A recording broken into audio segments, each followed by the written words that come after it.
At my own Thanksgiving dinner, just as I sat at the head of the table, my husband's new assistant slapped me hard across the face. "No manners," she screeched. I did not cry. I stood up and slapped her back twice as hard, sending her crashing into the china cabinet. But the real betrayal came when my own mother and brother rushed to comfort her, screaming that I was ruining my husband's $50 million buyout. They had no idea that I held the keys to that very buyout in my pocket. Before I continue this story, let me know where you are watching from in the comments below. Hit like and subscribe if you have ever had to stand up to family who underestimated your worth. My name is Sienna. I am 34 years old, and for the last 5 years, I have played the role of the boring, quiet freelance financial consultant. It was a disguise I wore willingly to protect the fragile ego of my husband, Preston. Preston is 35, a tech CEO in Seattle whose software startup was on the verge of a massive acquisition. We lived in a sprawling luxury home overlooking the Puget Sound, a house I curated to perfection with my own hard-earned money. To my mother, Beverly, and my older brother, Jason, Preston was an absolute god. He was their golden ticket, the tech genius, who was going to elevate our family to high society. They treated me as if I was merely lucky that a man of his stature had settled for an ordinary numbers cruncher. I let them believe it. I let them mock my modest wardrobe and my quiet evenings working on my laptop. They did not know that my laptop was a secure terminal and that I was actually the senior managing partner of Apex Capital, the anonymous angel investment firm that secretly owned 80% of Preston's company. I had funded his startup through a blind proxy to protect him from his own terrible business instincts, wanting to see him succeed without damaging his pride. Thanksgiving was supposed to be a peaceful celebration at our home.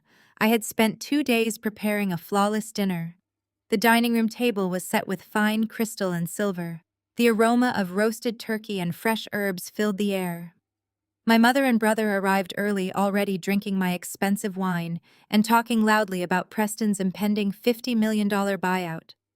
Jason, who was 37 and had bankrupted 3 of his own businesses, was loudly bragging about the new luxury sports car he planned to buy once Preston shared the wealth. Beverly nodded along, constantly reminding me that I needed to be more supportive of my husband's high-stress career. When Preston finally arrived, he was not alone. He walked through the front door, trailing a 24-year-old girl with long blonde extensions, a skin-tight dress, and a smug smile. "This is Brittany," Preston announced casually, barely glancing my way. "She is my new executive assistant. I told her she could join us since her family is out of state." I smiled politely and welcomed her, ignoring the sick feeling settling deep in my stomach. Brittany did not bring wine or a dessert. She simply handed me her coat like I was the coat check girl and linked her arm familiarly through Preston's.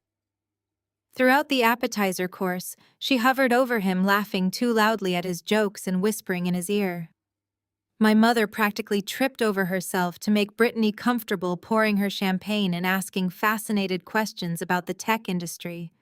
Every time I tried to speak, Jason would talk over me, steering the conversation back to Preston's brilliant coding skills. When it was time for the main course, I moved to the dining room and took my customary place at the head of the table. Preston took the seat to my right. Brittany walked into the room, her eyes narrowing as she looked at the seating arrangement. She marched right up to my chair, crossed her arms, and sighed heavily. "You need to move," she demanded, her voice dripping with absolute entitlement. I looked up at her, genuinely confused. "Excuse me, I need to sit next to Preston," Brittany snapped, rolling her eyes as if I were a slow child. "We need to discuss our $50 million buyout. Move down a seat." The sheer audacity of her demand left a heavy silence in the room. I kept my voice perfectly level. "This is my home, Brittany, and this is my table. You can sit in any of the open guest chairs." Brittany's face turned red with fury.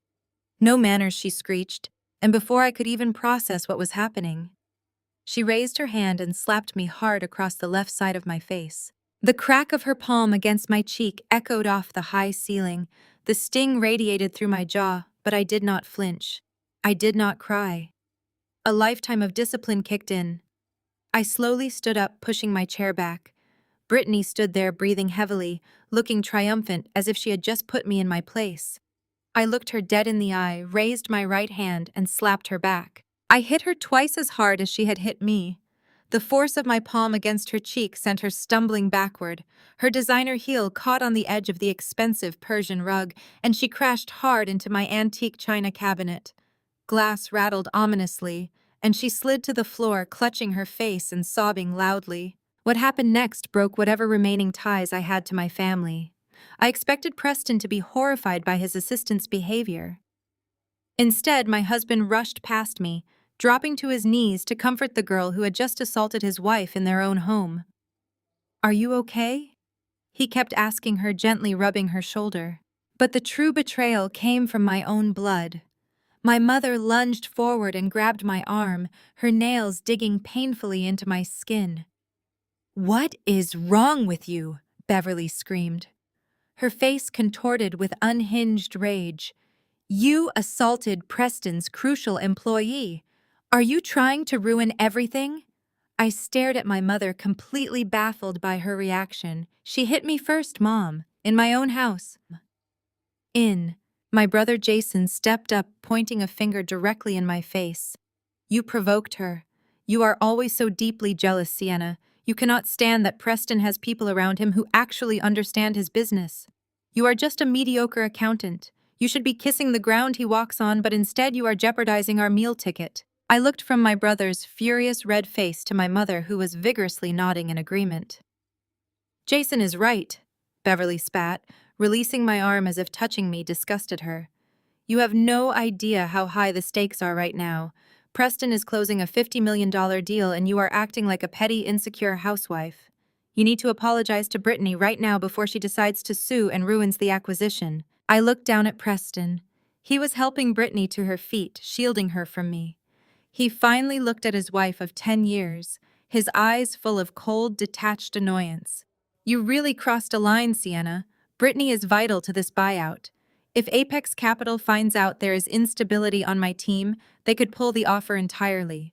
You need to fix this." A heavy, suffocating silence fell over the room. I looked at the four of them. My mother, who only saw me as a stepping stone to luxury. My brother, a parasite waiting for an unearned payout. Brittany, a brazen opportunist trying to steal my life. And Preston, the man I had secretly protected, funded, and loved, choosing a 24-year-old assistant over his wife. The pain in my chest morphed into something sharp, cold, and incredibly focused. I reached up and calmly wiped my cheek where Brittany had struck me. I did not apologize. I did not yell. I reached into the pocket of my slacks. My fingers brushed against the cool metal of the card I always carried but never used in front of them. I pulled out a sleek, heavy, black titanium card and tossed it onto the polished mahogany dining table. It landed with a sharp metallic clink that drew everyone's attention. The card sat perfectly still under the chandelier light. Engraved in the center was the unmistakable geometric logo of Apex Capital. Preston froze. His eyes locked onto the card, and the color rapidly drained from his face, leaving him looking like a ghost. He knew exactly what that logo meant. It was the emblem of the firm that owned his company, the firm that controlled his entire destiny. He slowly raised his eyes to meet mine, his arrogant annoyance replaced by a sudden suffocating panic as he realized the truth. His boring freelance accountant wife was his silent boss. I smiled coldly, my voice cutting through the dead silence of the room. "I am packing my bags and tomorrow I am taking my house with me." The drive down the rain-slicked streets of Seattle felt entirely different from any drive I had ever taken in my life.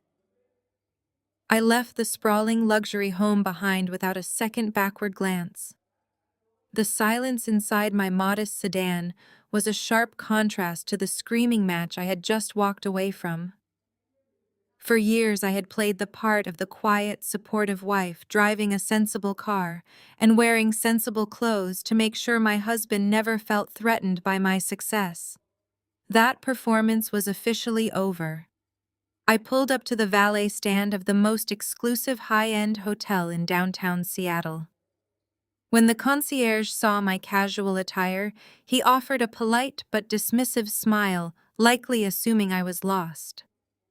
I did not say a word. I simply slid that heavy black titanium card across the marble desk. The concierge's demeanor changed instantly. Within 3 minutes, I was being escorted to the presidential penthouse suite on the top floor. I walked into the massive suite and dropped my overnight bag onto the pristine hardwood floor.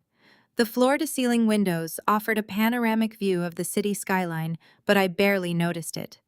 My phone had been vibrating continuously in my coat pocket since I pulled out of my driveway. I finally took it out and tossed it onto the glass coffee table. Dozens of notifications lit up the screen, illuminating the dark room. Most of the messages were from my mother, Beverly. Her texts were a predictable and disgusting mix of emotional manipulation and blatant greed. "Sienna, get back to this house right now," she wrote in a massive block of text. "You are acting like a spoiled, jealous child. You need to apologize to Preston and that poor girl before you ruin this buyout. Think about the family. Think about the money. Do not throw away our meal ticket over a little misunderstanding." I scoffed at the glowing screen. A little misunderstanding. That was what my mother called my husband allowing his mistress to assault me in my own dining room. She was willing to sell her own daughter's dignity for a slice of tech wealth. Then there were the messages from Preston. They lacked my mother's fiery rage, but they were dripping with a condescending authority that made my blood run cold. "Sienna, we need to talk business privately," he texted. "Stop throwing a tantrum and come home. We can negotiate terms. You are overreacting and embarrassing me." He really thought I was just throwing a tantrum. He thought he could negotiate terms with his wife like a hostile vendor trying to secure a better contract. I ignored all of them. I walked over to my bag and pulled out the thick, heavy laptop my family had always mocked. To them, it was just the boring machine where I did freelance taxes for local bakeries and balanced household budgets.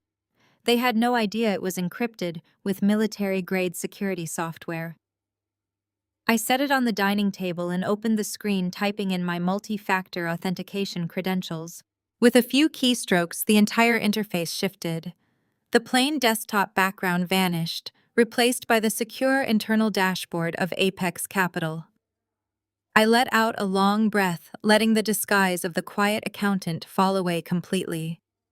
I was not just a partner at the firm, I was the senior managing partner. When Preston started his tech company 5 years ago, he had a decent software product but absolutely zero business acumen. He was bleeding cash, making terrible deals, and driving his startup straight into the ground. I knew his fragile pride could not handle his wife bailing him out directly. He had always been deeply insecure about money and traditional gender roles. So I orchestrated a blind proxy investment through Apex. I became his angel investor, his silent majority shareholder, owning exactly 80% of his company. I saved his dream.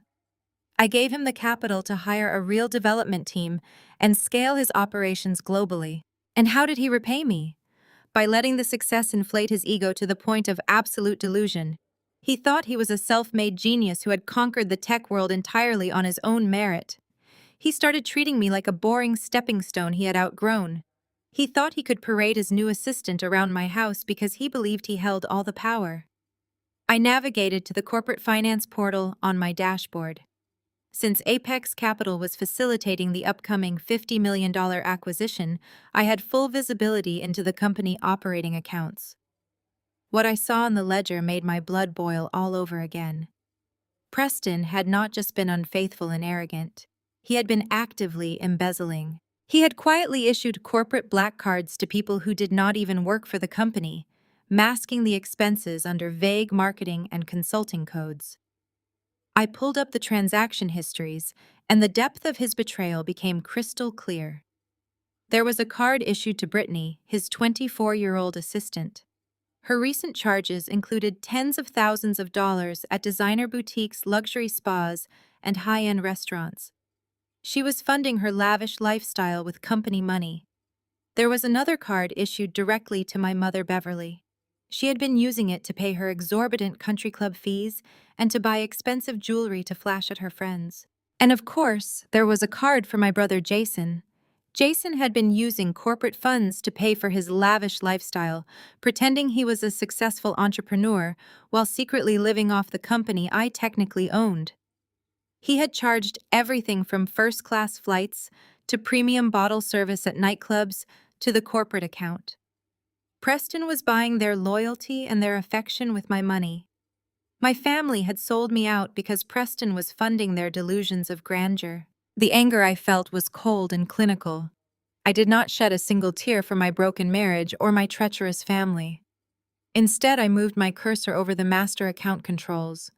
With one precise click, I froze Brittany's card, cutting off her access to the designer wardrobe she loved so much.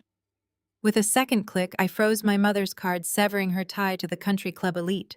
And with a third click, I locked down Jason's account, pulling the rug out from under his fake billionaire lifestyle. I did not stop there.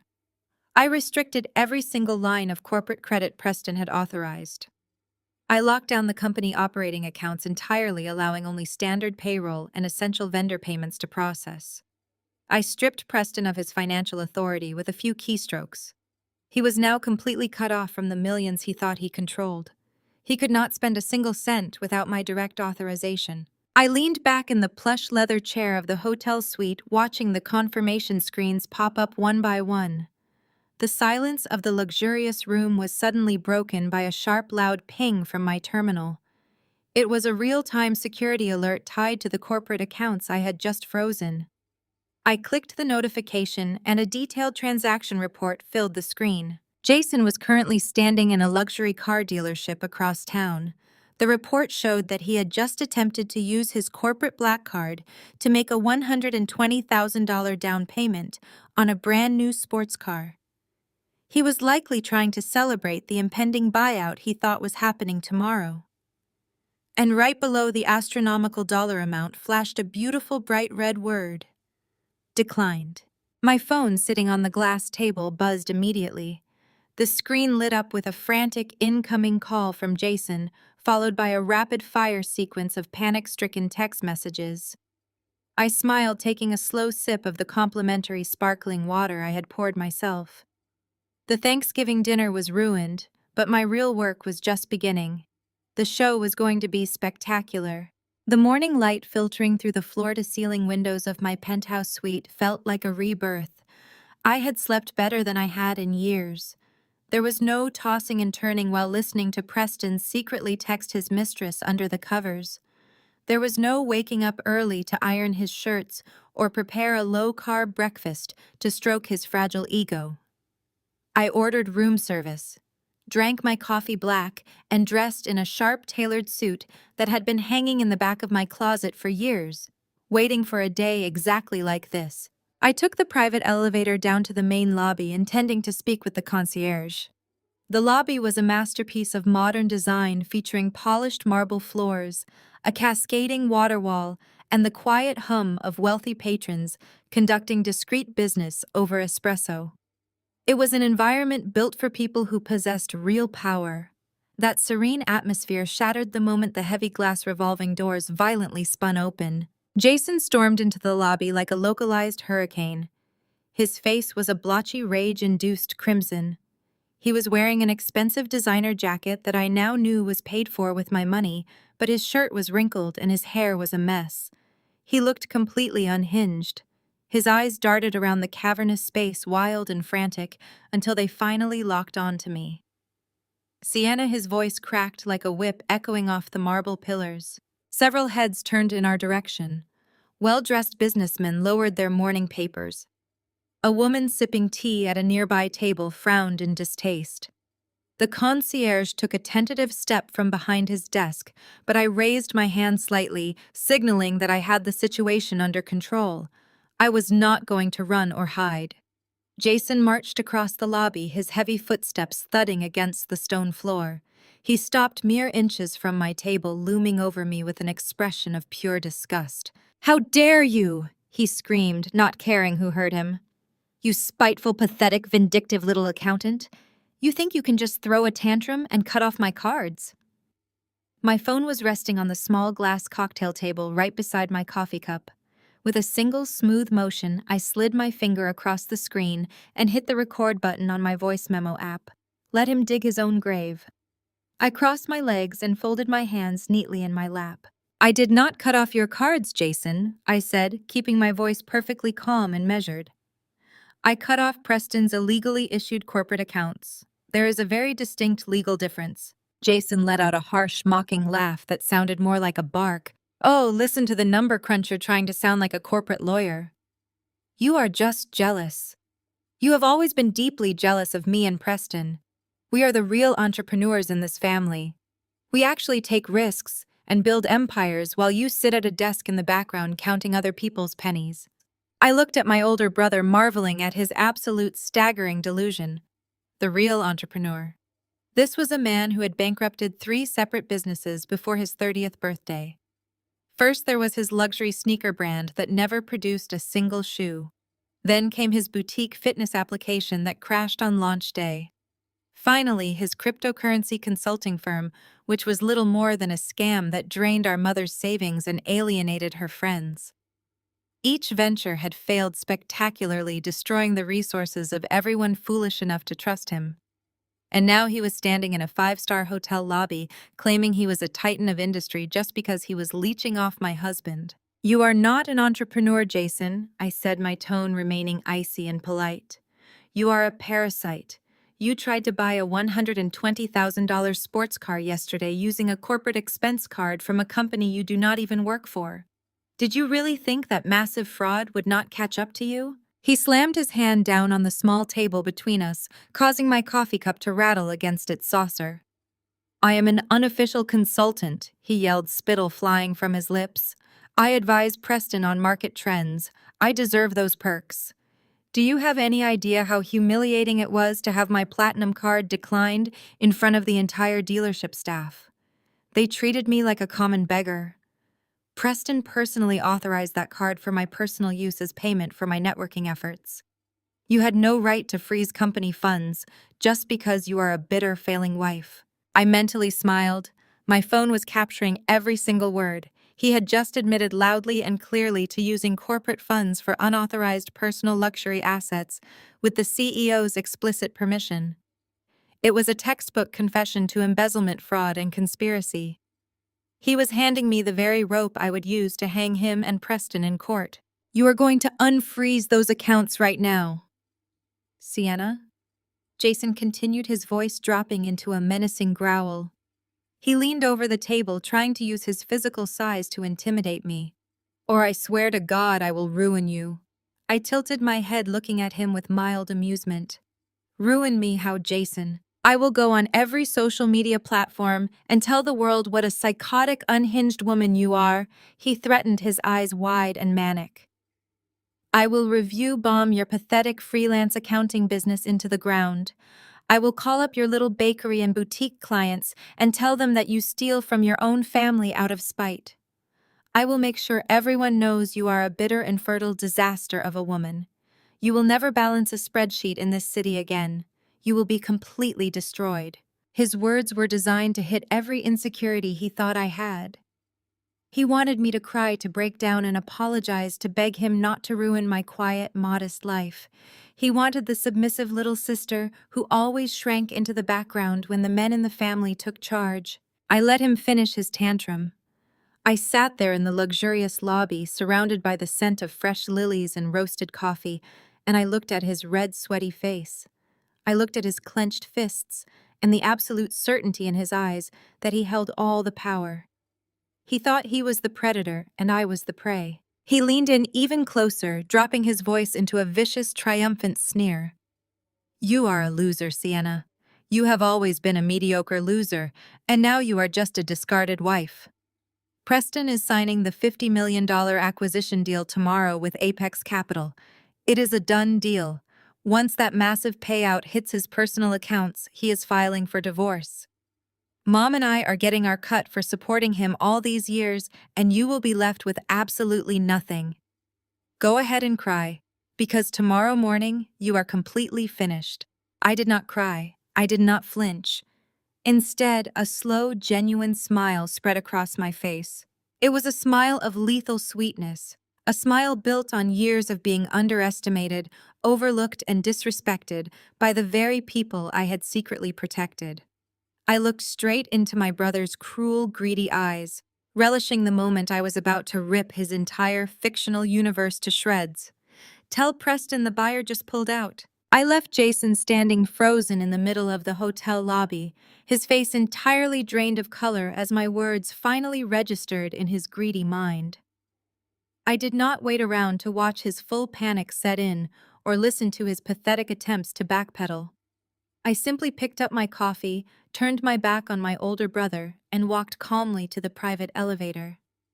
I had a very tight schedule to keep, and I was not about to let his whining delay my morning.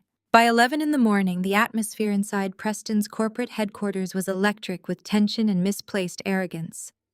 The tech company occupied the top 3 floors of a sleek, glass-walled skyscraper in the financial district. It was an impressive, intimidating space funded entirely by my silent investments, though Preston strutted through the corridors as if he had built every single inch of it with his bare hands. The walls were adorned with framed articles praising Preston's innovative vision, a vision he had entirely stolen or paid for with my secret backing. Employees buzzed around in a state of high anxiety preparing for the transition. They looked at Preston with a mixture of fear and awe, unaware that the man barking orders at them was nothing more than a puppet on my strings. Today was supposed to be his crowning achievement. Today was the day he signed the $50 million acquisition deal with Apex Capital. Preston was currently pacing in his executive suite, sweating profusely despite the heavy air conditioning. My account freeze from the previous night had sent him into a complete tailspin. He had spent the entire morning screaming at bank tellers, wealth managers, and his own internal finance team, demanding to know why his corporate platinum cards were suddenly registering as deactivated. His internal finance director had told him the lockdown was coming directly from the primary shareholder level, but Preston was too obtuse and arrogant to connect the dots to me. He assumed Apex Capital was simply doing a routine financial audit hours before the big signing. He wiped sweat from his brow, continually checking his reflection in the glass partitions, assuring himself that a $50 million check would wash away all these temporary headaches. In his mind, once the deal was officially signed at noon, he would have more than enough personal wealth to crush me in divorce court and brush away any minor banking inconveniences. He was practically salivating over the impending term sheet, completely blind to the trap closing tightly around him. Out in the VIP reception area just outside the main boardroom, the vultures were already gathering to feast. Brittany was glued to Preston's side, playing her role to perfection. She wore a completely inappropriate skin-tight designer dress she had undoubtedly purchased with my money before I cut off her card. She was acting less like an executive assistant and more like a future billionaire's wife. She was openly discussing her plans to completely redecorate Preston's house once I was officially evicted, and she complained loudly to a senior project manager that the temperature in the lobby was too low, acting as though she was already the queen of the castle. She wore a massive diamond tennis bracelet that I knew for a fact had been charged to the company's emergency vendor account just 2 days prior. Sitting on the plush leather sofas nearby were my mother Beverly and my brother Jason. They had absolutely no professional reason to be at a closed-door corporate acquisition signing, but Preston had invited them to wait in the lobby so they could immediately celebrate their impending family wealth. Beverly was already drinking expensive champagne provided by the catering staff, treating the receptionists like her personal servants. She adjusted her posture, making sure every passing employee knew she was the mother of the CEO's soon-to-be ex-wife, acting as if she had engineered this success herself. Jason sat next to her, constantly bouncing his leg. My threat from the hotel lobby had clearly rattled him, but his greed was louder than his logic. He was trying desperately to convince himself that I was just a bitter, powerless woman bluffing to save face. He kept muttering about the specific upgrades of the sports car he was going to buy, trying to manifest the wealth he felt so utterly entitled to. At precisely 5 minutes to noon, the private executive elevator dinged. The heavy glass doors slid open, and the atmosphere in the reception area shifted instantly.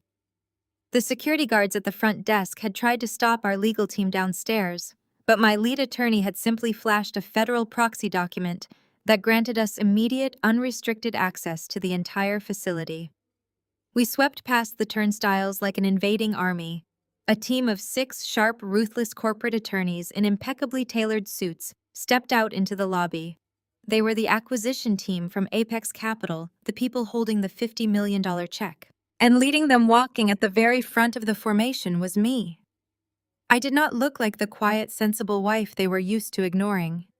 I was wearing an immaculate, commanding emerald green power suit that fit me perfectly, paired with black stiletto heels that clicked with lethal authority against the polished hardwood floor.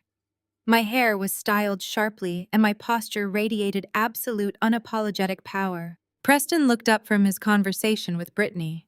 His eyes widened and his jaw practically unhinged. For a few seconds, his brain simply could not process what he was seeing. He stammered, stepping away from his mistress. He automatically assumed I had somehow bypassed building security to cause a massive, hysterical domestic scene right in front of his buyers. He thought I was there to beg him to come home or to publicly shame him about his affair before he got his money. "Sienna! What on earth are you doing here?" Preston hissed, marching quickly toward me to intercept me before I could reach the boardroom doors. His face was a mask of furious panic. He kept his voice low, desperately trying not to draw the attention of the lawyers standing behind me. "How did you get past the lobby security guards? You need to leave this building immediately before you ruin everything. I swear to God, Sienna, if you make a scene right now, I will leave you with absolutely nothing in the divorce. I will bury you in legal fees. You are just a freelance accountant. You do not belong in a room with serious investors." Beverly noticed me then.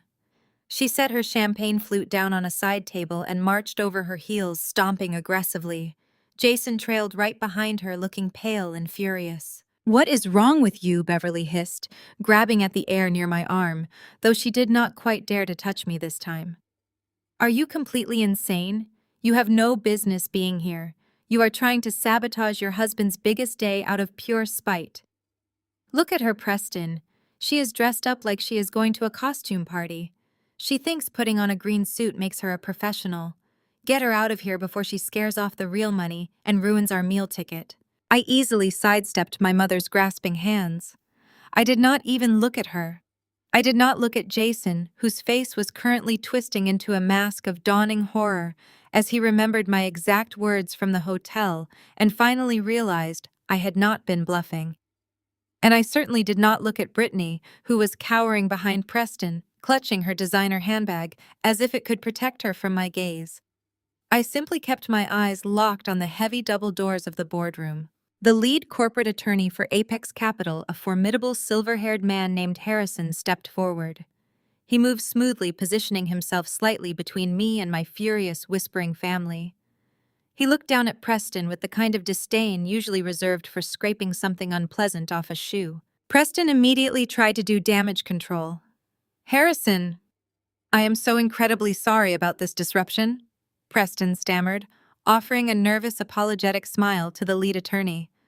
"This is my soon-to-be ex-wife, Sienna. We are going through some personal issues, and she is clearly not in her right mind today. She has severe boundary issues. I will have my security team escort her off the premises immediately, so we can begin the signing.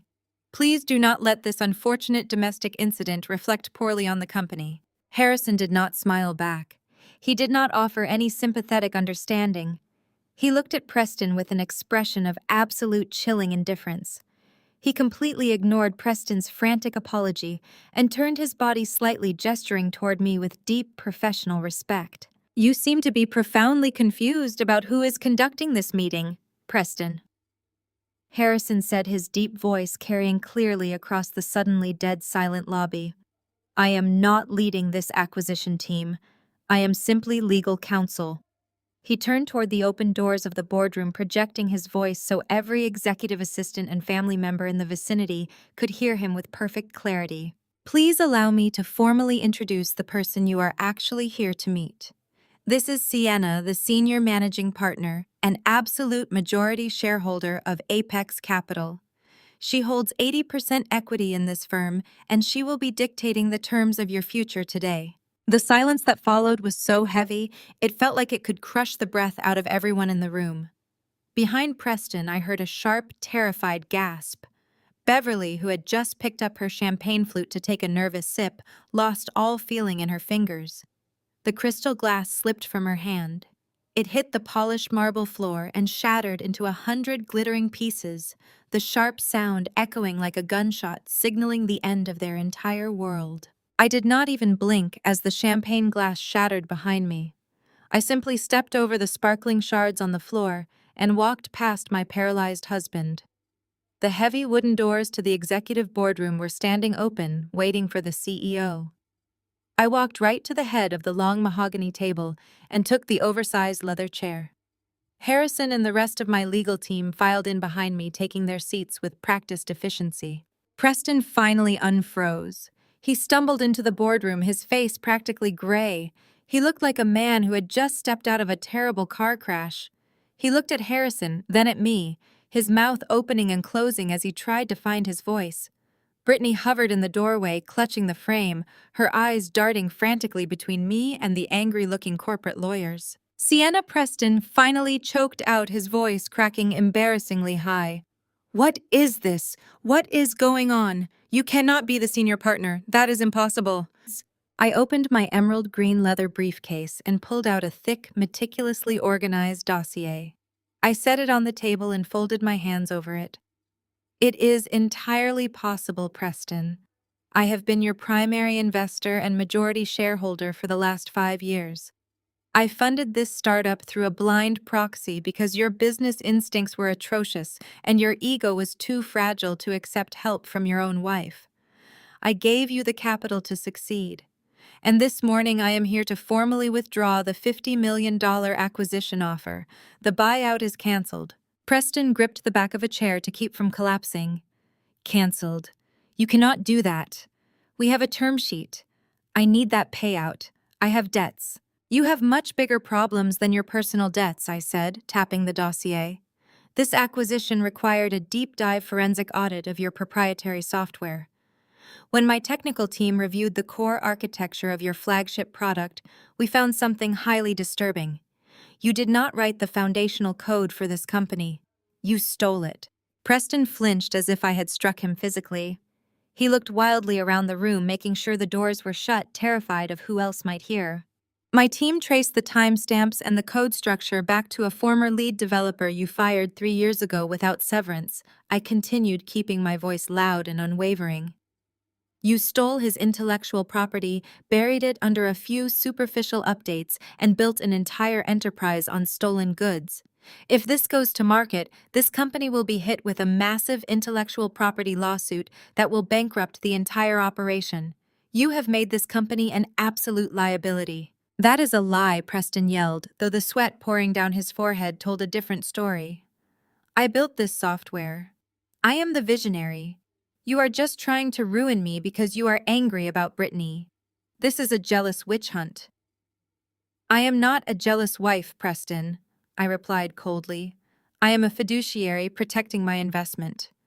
And because Apex Capital holds 80% equity, we have the unilateral authority to restructure executive leadership to protect the firm from legal exposure." I opened the dossier and slid a heavy, legally binding document down the length of the table. It stopped right in front of Preston. "Effective immediately, you are terminated from your position as Chief Executive Officer," I stated, savoring the absolute shock that washed over him. "You are being fired for corporate espionage, gross mismanagement, and the embezzlement of company funds to support your mistress and my greedy family members. You no longer have any authority, access, or employment at this company." Preston stared at the termination papers. His breathing became shallow and rapid. He reached out blindly toward the doorway. "Brittany, call security. Get them up here right now. She is trespassing. She cannot fire me from my own company." Brittany did not move to help him. The moment she heard the words embezzlement and corporate espionage, her survival instincts kicked in. She had been clinging to Preston because she thought he was her golden ticket to the billionaire lifestyle. Now she realized he was a sinking ship, heading straight for federal court. Brittany took 2 large steps away from the doorway, physically putting distance between herself and Preston. "I do not know anything about stolen code," she said quickly, her voice high and defensive. I just schedule his meetings. I am not going down for this, Preston. She dropped her hand from the doorframe, turned on her designer heel, and practically sprinted down the hallway, abandoning him the second his wealth evaporated. Preston watched her run away, his eyes wide with betrayal. He turned back to me, his arrogance completely gone, replaced by pathetic desperation. Sienna, please, you are my wife. We can fix this. I will fire Brittany. I will cut off Jason and your mother. I will do whatever you want. Just do not take my company away from me. Please. I stood up from the head of the table. It was never your company, Preston. It was mine. And I am done letting you play pretend with my money.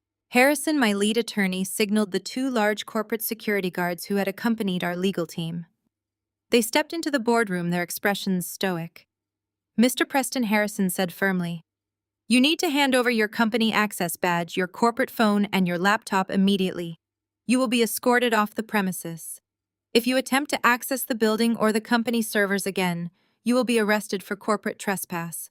Preston looked at the two large men flanking him. He knew he had no options left. With shaking hands, he unclipped his security badge from his belt and tossed it onto the table. He pulled his company phone from his pocket and set it down next to his termination papers. He looked completely hollowed out, a broken man who had just lost his entire identity. The security guards placed their hands on his shoulders and guided him out of the boardroom. I watched as they marched him through the glass-walled corridors of the executive floor. The employees who had been terrified of him just an hour ago now stopped to watch in stunned silence as their former CEO was paraded toward the freight elevator like a common criminal. I gathered my documents, placed them neatly back into my emerald briefcase, and thanked my legal team. The air in the building felt lighter, cleaner. I walked out of the boardroom and headed for the private executive elevator. I bypassed the VIP lobby, entirely having no desire to see the looks on my mother and brother's faces. I had cut off their money, fired their meal ticket, and dismantled their fraudulent lifestyle in under 20 minutes. My work inside the building was done. I rode the elevator down to the ground floor, feeling a profound sense of peace. The heavy burdens of playing a submissive wife and hiding my success were completely gone. I walked out of the revolving glass doors and stepped onto the busy downtown Seattle sidewalk. The cool afternoon air hit my face, and I took a deep, satisfying breath. But my victory lap was abruptly cut short. Sienna. The screeching, furious voice sliced through the ambient noise of the city street. I turned to see my mother, Beverly, marching down the sidewalk toward me. She must have taken the lobby stairs to intercept me before I could reach my waiting car. Her face was twisted into a mask of pure, unadulterated rage. Her hair was slightly disheveled, and she was clutching a thick manila folder in her hands. Jason was not with her.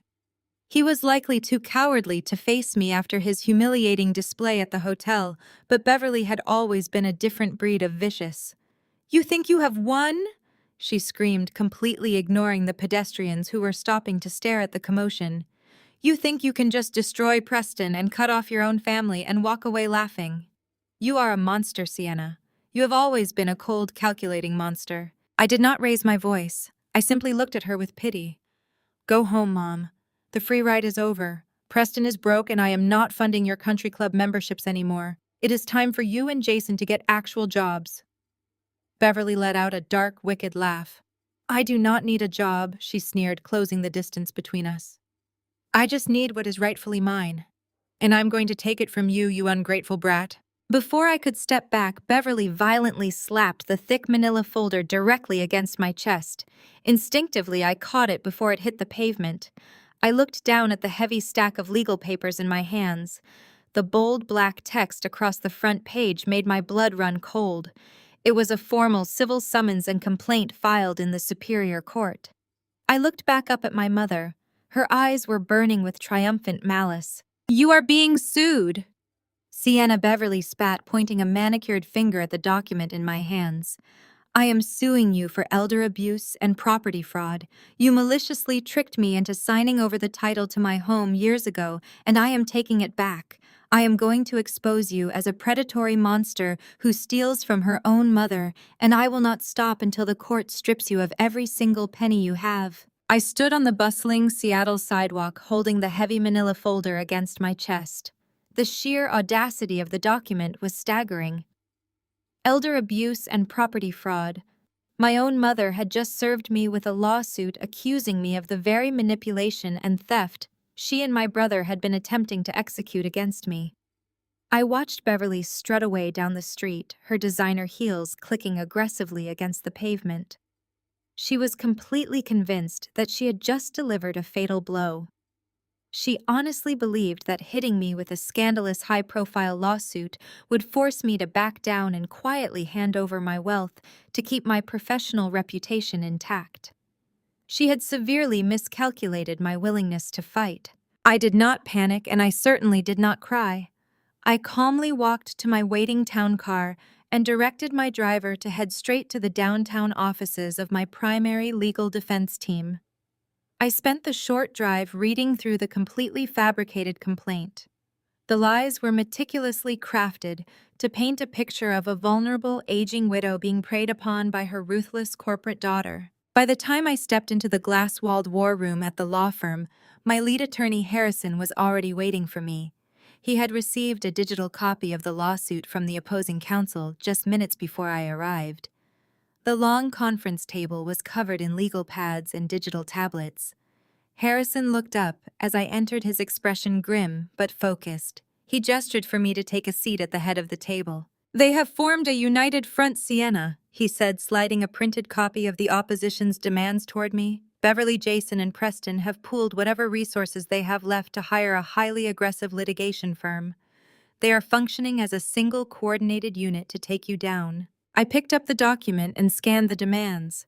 It was a masterpiece of greedy delusion. Their lawsuit claimed that I had maliciously coerced my aging mother into signing away the deed to our family home years ago when she was allegedly in a state of cognitive distress. Furthermore, Preston had attached a sworn affidavit supporting her claims. He was officially testifying that the money I used to purchase the property had actually been secretly funneled from his early tech successes. He was claiming that I was a predatory investor who had stolen his hard-earned money to fraudulently purchase real estate out from under my own mother. "They are not just looking for a quiet payout," Harrison warned, leaning forward, resting his elbows on the polished wood table. This lawsuit came attached with a massive public relations threat. Preston's lawyers have drafted a press release that they are prepared to send to every major tech blog, financial news outlet, and local television station in Seattle. I felt a cold knot form in my stomach. "What exactly is their narrative?" I asked, keeping my voice perfectly level. "They plan to frame you as a corporate monster," Harrison explained. "The narrative they have constructed paints you as a manipulative shadow investor who steals from her own sweet mother and illegally seizes control of her visionary husband's company out of pure jealousy. They are threatening to drag the Apex Capital name through the mud. They know that an angel investment firm relies entirely on a pristine public image and supreme ethical trust. If they launch this smear campaign, the board of directors at Apex might panic. Your institutional investors might demand your resignation to avoid the scandal." I looked at the settlement demands listed on the final page. Preston, Beverly, and Jason wanted $50 million in damages. They wanted Preston immediately reinstated as the chief executive officer of the tech company with full immunity, and Beverly wanted the deed to the Seattle estate transferred directly into Jason's name as her designated heir. They were holding my entire career and my company hostage. "We need to consider the optics here," Sienna Harrison said, his voice softening slightly with caution. "I know this is a bitter pill to swallow, but sometimes in corporate warfare, a swift, confidential settlement is the most strategic move. If we pay them to go away, we can implement an ironclad non-disclosure agreement. It would protect your position at Apex Capital and keep your family's toxicity out of the public eye. We can make this disappear by tomorrow morning." I looked at Harrison, and then I looked down at the extortion demands printed on the crisp white paper. I thought about the decades of emotional abuse, the constant comparisons, the way my mother had always treated me like a disposable stepping stone, while elevating my brother to a pedestal he never earned. I thought about Preston bringing his young assistant into my home and allowing her to strike me across the face. They thought they could terrorize me into submission because I had always played the quiet, compliant peacekeeper. I slid the settlement demand back across the table. We do not negotiate with terrorists, Harrison. I am not giving them a single dime of my money to fund their next attack against me. We are not settling this. We are going to obliterate them. Harrison sat back in his chair, letting out a long breath. If we take this to a deposition, they are going to play extremely dirty Sienna. Beverly will sit in front of a camera and cry. She will play the victim perfectly. We need something stronger than just a denial of her claims. We need undeniable proof that her entire timeline is a fabrication. I pulled my secure laptop from my briefcase and opened it on the conference table.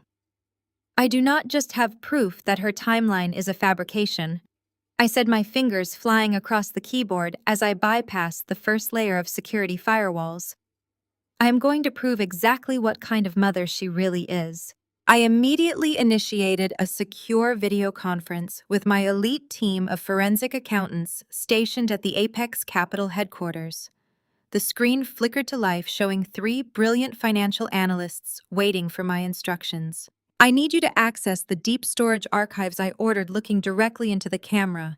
I need you to bypass the standard 10-year retention parameters and dig up the sealed personal financial records from exactly 14 years ago. I need the banking histories, tax returns, and loan originations linked to Beverly and Jason from the year I turned 18. The lead accountant nodded, and their fingers began flying across their respective keyboards, digging into the digital vaults. Harrison looked at me with deep curiosity. What exactly are we looking for, Sienna? What happened 14 years ago? I kept my eyes on the screen, watching the data decryption progress bars load.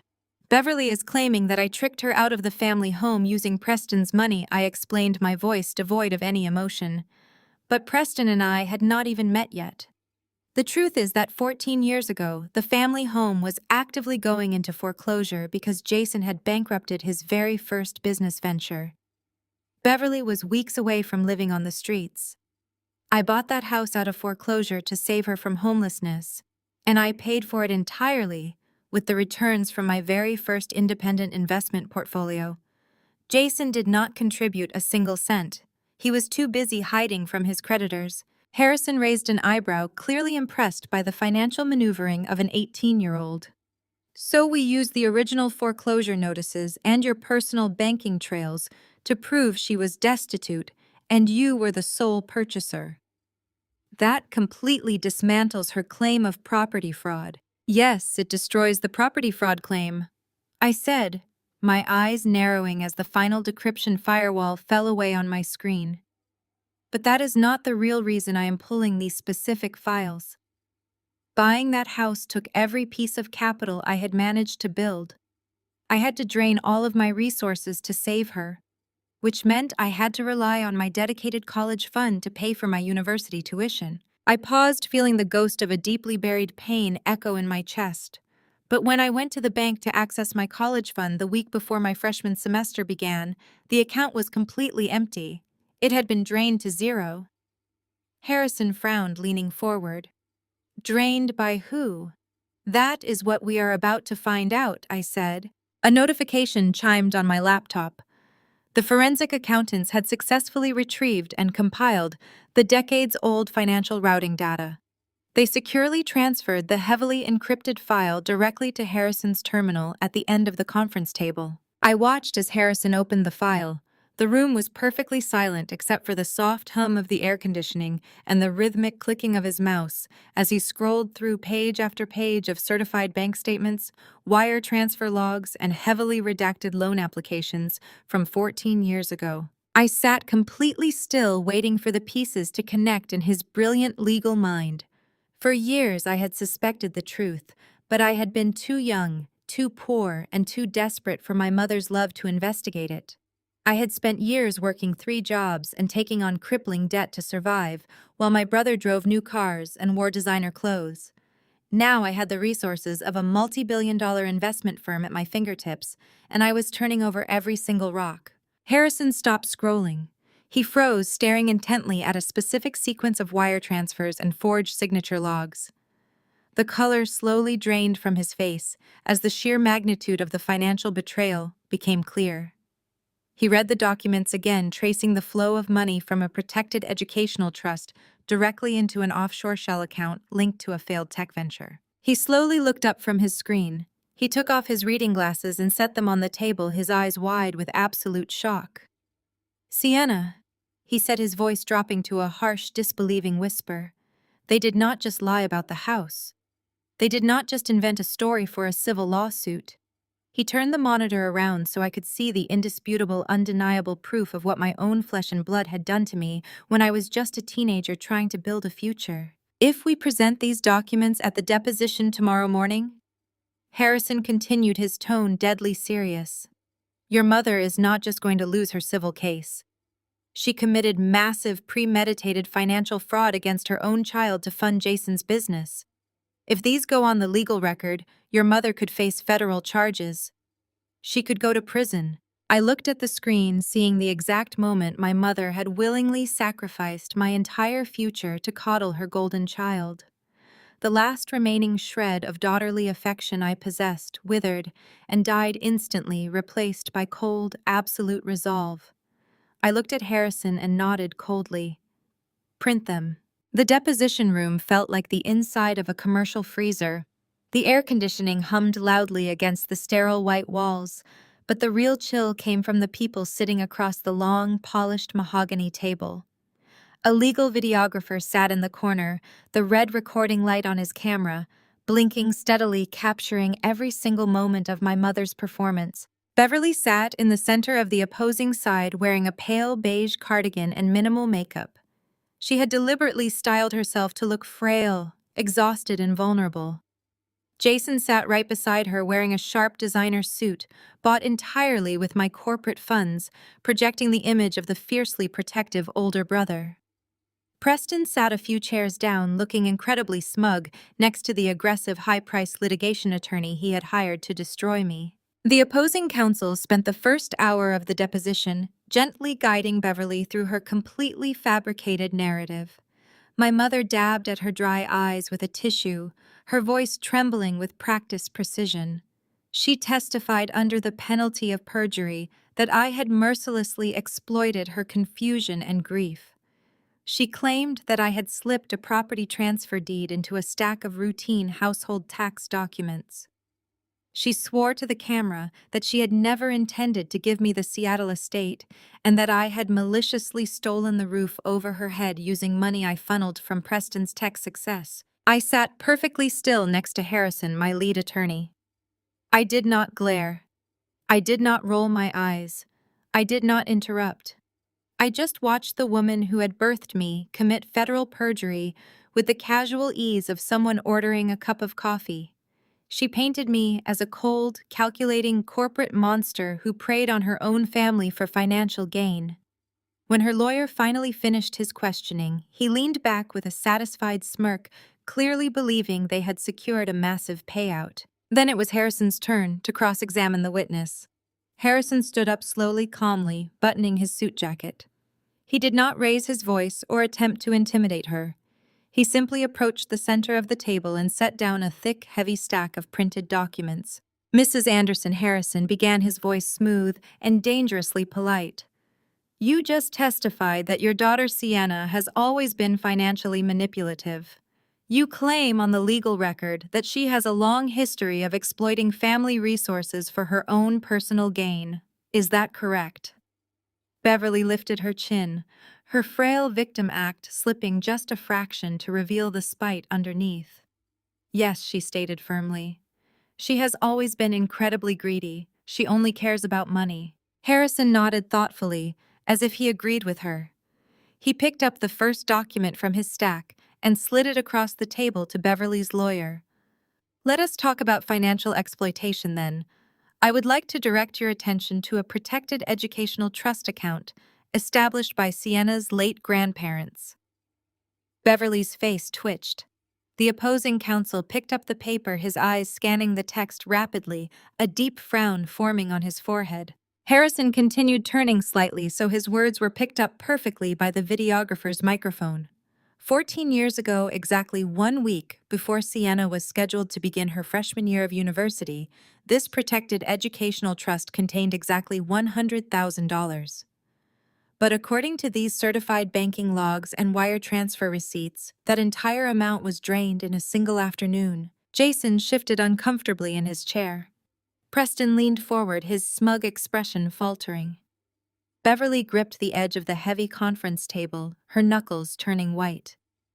"I do not see what ancient history has to do with my house," she stammered, her voice losing its theatrical tremor. "It has everything to do with establishing a pattern of theft and manipulation," Harrison replied coldly. "These documents show that you explicitly forged Sienna's signature to bypass the trust restrictions. You illegally wired $100,000 directly into an offshore shell account registered to your son Jason. You stole your own daughter's college fund to bankroll Jason's first failed business venture." Jason practically jumped out of his seat. "That was a family loan," he shouted, pointing a finger at Harrison. "We had a verbal understanding. Harrison did not even look at my brother. A forged signature on a protected trust is not an understanding. It is a federal felony." I stared at my mother, remembering the sheer suffocating panic I felt at 18 years old standing in the university financial aid office. I had worked so hard to get into that school, and in an instant my future was wiped out. I had to take on crippling high-interest student loans just to register for classes. I worked 3 separate jobs. I waited tables at a diner until 2 in the morning and cleaned campus libraries before the sun came up just to afford my textbooks and basic groceries. I barely slept for 4 years, grinding myself to the bone, while Jason squandered my entire future on a vanity project that went completely bankrupt in 6 months. Beverly looked at her lawyer, panic flashing in her eyes. "I am her mother," she argued defensively. "I had the right to manage family finances. I was reallocating resources for the benefit of the whole family." Sienna was smart enough to figure it out on her own. Harrison's expression turned to absolute ice. "Reallocating stolen funds is a crime, Mrs. Anderson. But let us move forward to the property in question since you brought it up. You claim Sienna maliciously stole the deed to the family home 7 years ago." Harrison slid another, even thicker stack of papers across the table. "These are official bank foreclosure notices," Harrison stated, dropping the final bomb. "7 years ago, you and Jason had completely defaulted on the mortgage. You had hidden 5 separate notices of default in a kitchen drawer. The bank was actively seizing the property. You were exactly 2 weeks away from being physically evicted by the county sheriff." The opposing counsel dropped the papers onto the table, taking off his glasses and rubbing his temples. He knew immediately that his case was dead. Worse, he realized his clients had lied to him and committed massive perjury on tape. "You did not sign over a deed to Sienna in a moment of confusion," Harrison continued, his voice ringing with absolute authority. "You were losing the house because you were completely bankrupt."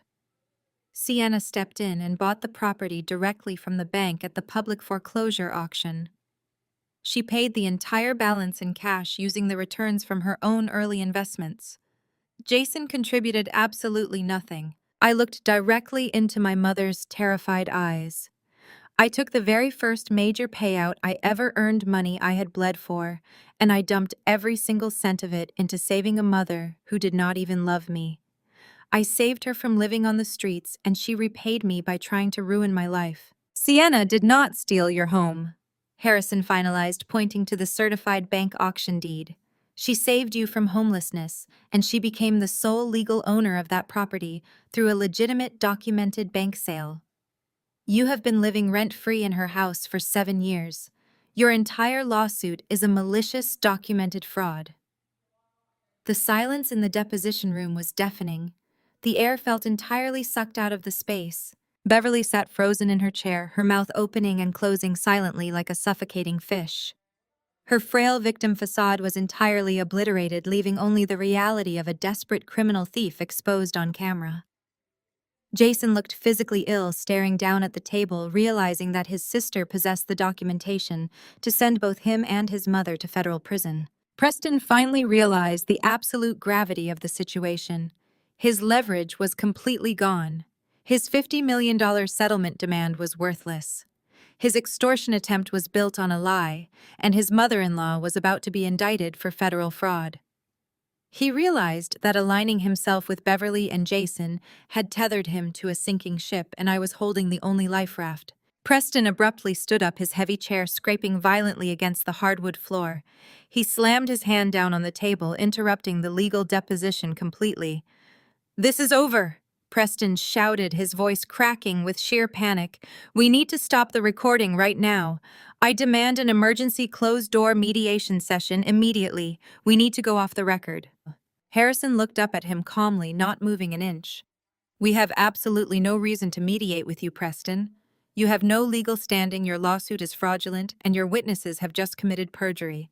We are taking this straight to a judge." Preston leaned across the wide conference table, his knuckles turning white as he gripped the edge of the wood.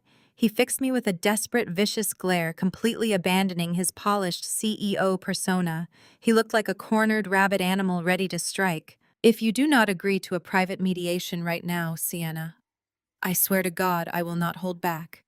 Preston threatened, his voice dropping into a dark, menacing sneer. "You think you have won because of some old bank records, but we have a personal revelation about your future that will destroy you entirely. You either meet with us in the next room right now, or we end your life today." The emergency closed-door mediation session took place in a soundproof glass conference room located at the far end of the law firm. The abrupt shift in location did absolutely nothing to dilute the thick, suffocating toxicity radiating from the people sitting across from me.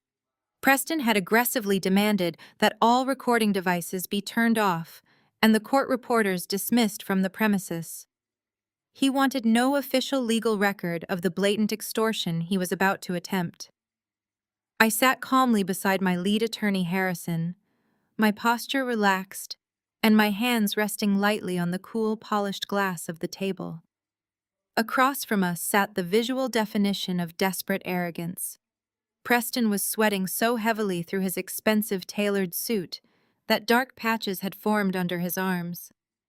Jason was bouncing his knee with such frantic, nervous energy that the heavy conference table vibrated slightly. Beverly had quickly reapplied her lipstick in the restroom, attempting to mask the sheer terror she had exhibited just minutes prior during her disastrous deposition.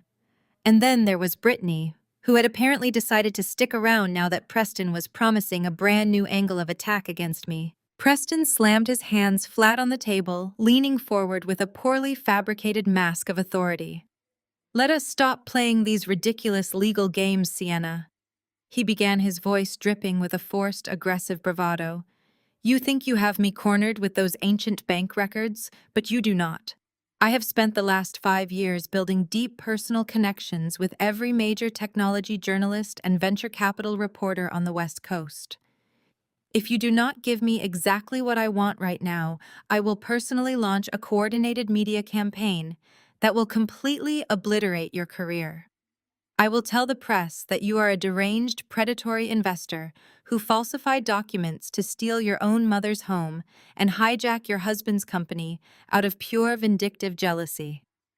The board of directors at Apex Capital will force you to resign by tomorrow morning just to avoid the massive public relations nightmare." Harrison let out a soft, dismissive scoff beside me, but I held up my hand to silence my lawyer.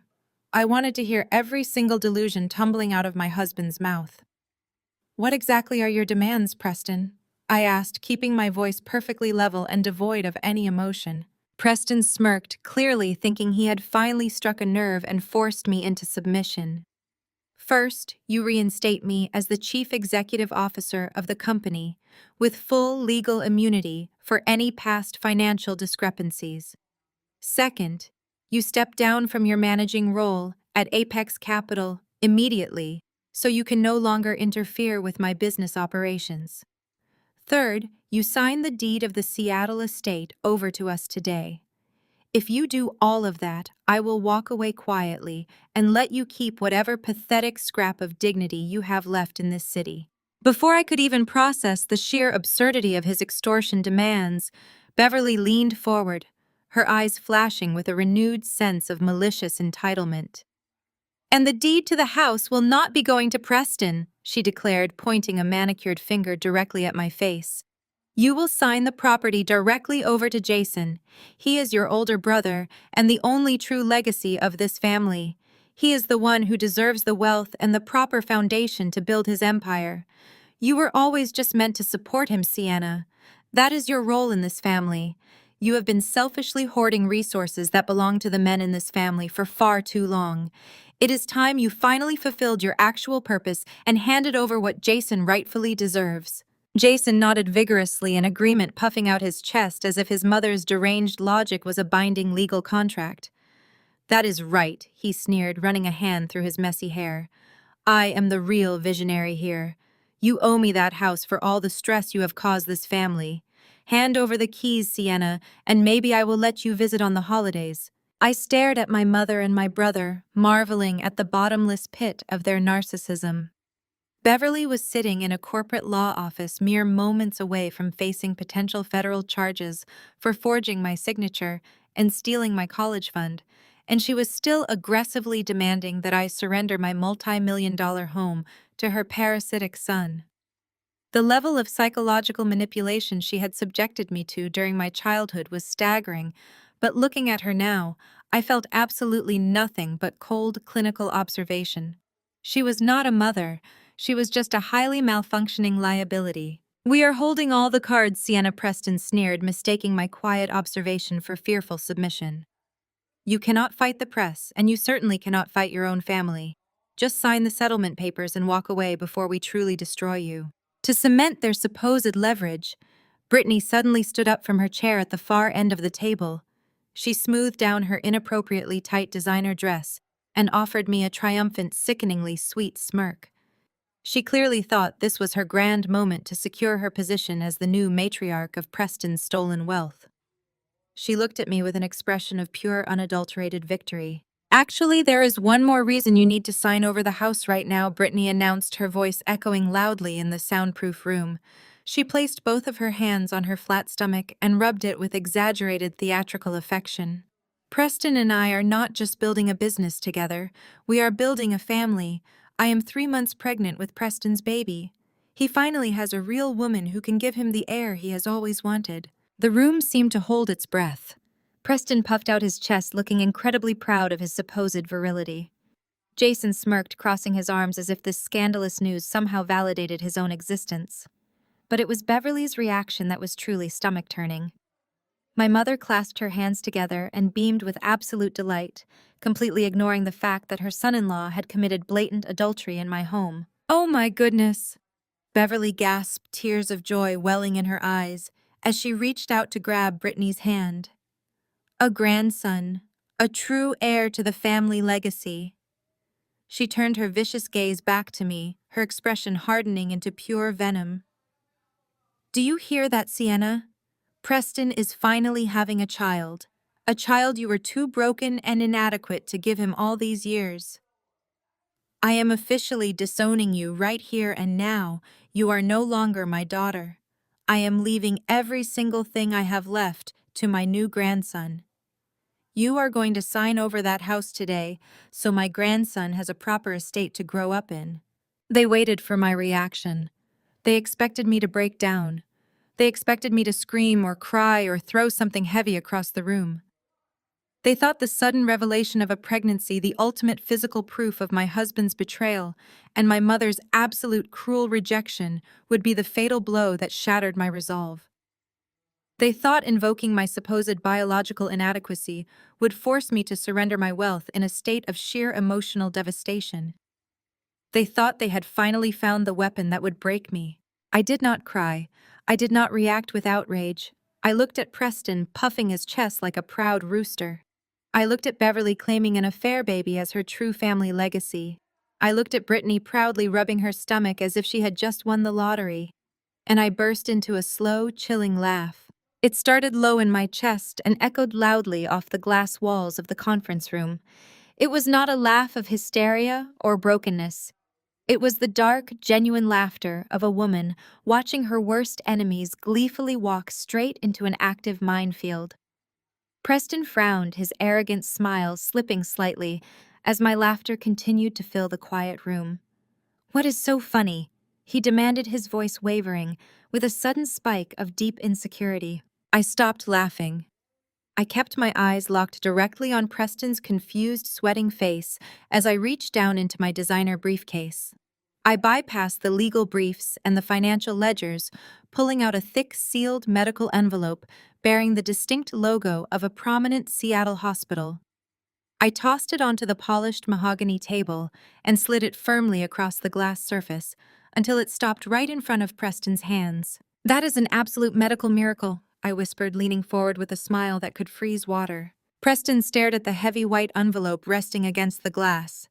He looked at me, then at the hospital seal, his arrogant sneer faltering into a mask of deep uncertainty. His hands trembled slightly as he picked it up and ripped open the top. He pulled out the crisp medical documents printed on the official letterhead of an exclusive private men's clinic in downtown Seattle. I watched his eyes scan the first paragraph. The room was so quiet, I could hear the sharp intake of his breath. The paperwork detailed a completely successful and entirely irreversible vasectomy procedure from exactly 4 years ago. It included his signed consent forms and the post-operative lab results confirming his absolute sterility. He had begged me to keep the procedure a complete secret.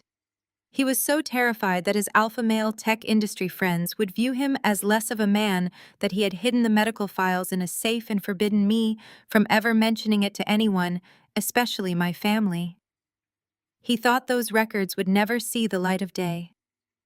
He thought he could parade around a pregnant mistress to publicly humiliate me and extort my home. But math and biology do not lie. Preston slowly lowered the papers. His face was a sickly shade of gray. The color had drained completely from his lips, and his eyes were wide with a terrifying, hollow realization. He slowly turned his head to look at Brittany. Brittany was still standing near the edge of the table, her hands resting proudly on her stomach. Her triumphant smile melted instantly when she saw the look of pure, unadulterated horror on Preston's face. "What is it?" Beverly asked, her voice shrill with sudden anxiety. "Preston, what does the paper say about my grandson?" Preston did not answer his mother-in-law. He kept his eyes locked on his young assistant. "I cannot have children," Preston said, his voice dropping into a harsh, ragged whisper. "I had a vasectomy 4 years ago. I am completely sterile." The silence that slammed into the conference room was absolute. It was the kind of heavy, suffocating silence that precedes a massive explosion. Brittany's jaw dropped. She took a large step backward, her designer heels stumbling against the thick carpet. She looked at Preston, then darted a panicked, terrified glance across the table directly at Jason. That single split-second look was all it took. Preston caught the eye contact. He saw the sheer terror in his mistress's eyes, and he saw exactly where that terror was directed. He slowly turned to look at Jason. My brother was suddenly sweating profusely, his knee bouncing out of control under the glass table. Brittany raised her hands defensively, backing away toward the heavy glass door. "Preston, I swear," she stammered, her voice pitching into a hysterical squeak. "I did not mean to. It just happened a few times when you were out of town on business trips. He said he was going to be a millionaire soon. He said he was your top consultant. You slept with my brother." Preston roared, the sound tearing from his throat like a wounded animal. "You slept with Jason." "I am so sorry," Brittany sobbed, completely abandoning her future billionaire wife persona and shrinking into a terrified child. "It is his. The baby is Jason's. I did not know you were sterile. I thought I could just say it was yours and we would share the money." Beverly let out a high, piercing shriek. She stared at Jason in absolute horror, realizing that her golden child had not only betrayed his powerful brother-in-law, but had also impregnated his mistress and destroyed their only piece of leverage against me. Jason threw his hands up, stammering out a pathetic string of denials, but it was far too late. Preston completely snapped. The polished corporate executive vanished, replaced by a man whose entire life, business, and ego had just been annihilated in a single afternoon. Preston lunged across the wide glass conference table. He did not go around it. He scrambled directly over the polished surface, scattering legal documents, water glasses, and expensive pens in a violent crash. He tackled Jason right out of his leather chair. The two men hit the floor with a sickening thud. Preston immediately started throwing vicious, heavy punches, striking Jason squarely in the jaw. Jason screamed wildly, flailing his arms to protect his face. The sound of fists connecting with bone echoed loudly in the confined space. Beverly screamed hysterically, "Stop it! Stop hitting my son! Get off him right now!" My mother threw herself into the melee, attempting to grab Preston's broad shoulders to pull him away from her precious golden child. She clawed at Preston's suit jacket, weeping and begging them to stop the violence. Jason, bleeding from his nose and panicking under the weight of his furious brother-in-law, saw a brief opening when Beverly distracted Preston. Jason shoved his knee upward, trying to scramble away, but Beverly was standing directly in his escape path. In his desperate, cowardly scramble to save himself from Preston's fists, Jason did not hesitate. He violently shoved his own mother out of his way. Beverly cried out as the forceful push sent her crashing hard onto the floor. Her head narrowly missed the heavy metal leg of the conference table. She lay there on the carpet, clutching her shoulder, looking up at the son she had stolen my college fund for, the son she had protected and elevated above me her entire life. Jason did not even look back at her. He just scrambled toward the corner of the room, wiping blood from his mouth and cowering behind a tall potted plant. Through all of this, I simply sat back in my chair. Harrison sat beside me, equally motionless, though his eyes were wide with shock at the sheer animalistic violence unfolding in front of us. I did not scream. I did not call for help. I folded my hands neatly on the table and calmly watched my toxic family absolutely destroy each other. Every lie they had told, every manipulation they had executed, had finally collapsed under the weight of its own rotten foundation. The heavy glass door to the conference room suddenly burst open. 4 heavy-set security guards from the law firm rushed inside, followed closely by a panicked mediator. It took 3 large men to physically pull Preston off of Jason. Preston was breathing heavily, his suit-torn blood smudged across his knuckles. He glared at Jason with murderous intent, then turned his vicious gaze toward Brittany, who was crying hysterically in the hallway. "This mediation is officially over," Harrison announced, his voice slicing through the heavy, chaotic air of the room. "We will see you all in court." I picked up my emerald briefcase, stepped over the scattered documents on the floor, and walked out of the room. I did not offer my mother a hand up. I did not look at my bleeding brother or my broken husband. I walked out of the building and stepped into the cool Seattle evening, feeling a profound, intoxicating sense of victory. The alliance between my enemies was completely shattered. They had turned on each other, tearing out their own throats, leaving me entirely untouched. I returned to my penthouse suite, ordered a light dinner, and enjoyed the quiet luxury of my own space. The lawsuit was dead. The extortion attempt had failed spectacularly. Preston was bankrupt, humiliated, and facing severe legal consequences from the board. I assumed the battle was finally over. I assumed he would crawl into a hole and wait for his inevitable corporate prosecution. But I had underestimated the dangerous, unpredictable nature of a man who had absolutely nothing left to lose. At 2 a.m, the silent darkness of my hotel suite was broken by a sharp, demanding ping from my secure laptop.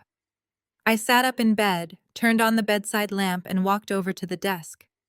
The notification indicated an encrypted email had just bypassed my secondary spam filters. I checked the sender address. It was from Preston. The subject line was completely blank. The body of the email contained no text, no apologies, and no demands for a settlement. There was only a single heavily encrypted audio file attached. I stared at the screen, a sudden chill creeping down my spine. Preston had just lost his company, his wife, his mistress, and his pride in the span of 12 hours. He was a desperate, cornered animal, and desperate animals do not surrender quietly. They lash out with whatever venom they have left. I clicked on the attachment and hit play, completely unprepared for the terrifying sound that was about to fill my room. The audio file began with a sharp burst of static before settling into a terrifyingly clear recording. The voice that echoed from my laptop speakers made the blood freeze in my veins. It was my voice. It had my exact cadence, my precise inflection, and even the slight measured pause I always took before delivering bad news. But the words pouring out of the speakers were a complete malicious fabrication. I listened in absolute horror as the digital ghost of my own voice confessed to a massive corporate crime. The fake version of me was speaking to an unidentified second person, laughing coldly about how easy it had been to destroy my husband. The synthetic voice bragged about paying off the former developer to lie about the software origins. It detailed exactly how I had supposedly planted the stolen code onto the company's servers myself to frame Preston. The recording painted me as a ruthless, calculating sociopath who had engineered a hostile takeover of a multi-million-dollar tech firm out of pure vindictive jealousy. The audio ended with a chilling synthesized laugh that sounded so much like my own that I physically recoiled from the computer. It was a flawless, weaponized AI deepfake. My hands shook as the audio player went silent. Preston had not just been sitting in a hotel room feeling sorry for himself. He had been actively plotting to burn my entire world to the ground. He had likely used hours of old home videos, voicemails, and recorded arguments to train an artificial intelligence model to perfectly replicate my vocal patterns. He had manufactured the ultimate piece of fake evidence. Before I could fully process the technological violation I had just witnessed, a second encrypted email hit my inbox. This one contained the text he had strategically withheld from the first message. I opened it, and the sheer unhinged malice radiating from his words practically leaped off the screen. Preston was no longer pretending to be a polished executive. He was writing like a desperate cornered criminal who had tasted blood. He gloated about the audio file, boasting that no one in the corporate world would ever be able to tell it was artificially generated. He laid out exactly what he planned to do with it if I did not submit to his demands. He threatened to release the deepfake recording directly to the Securities and Exchange Commission, the Wall Street Journal, and every major technology news outlet on the West Coast.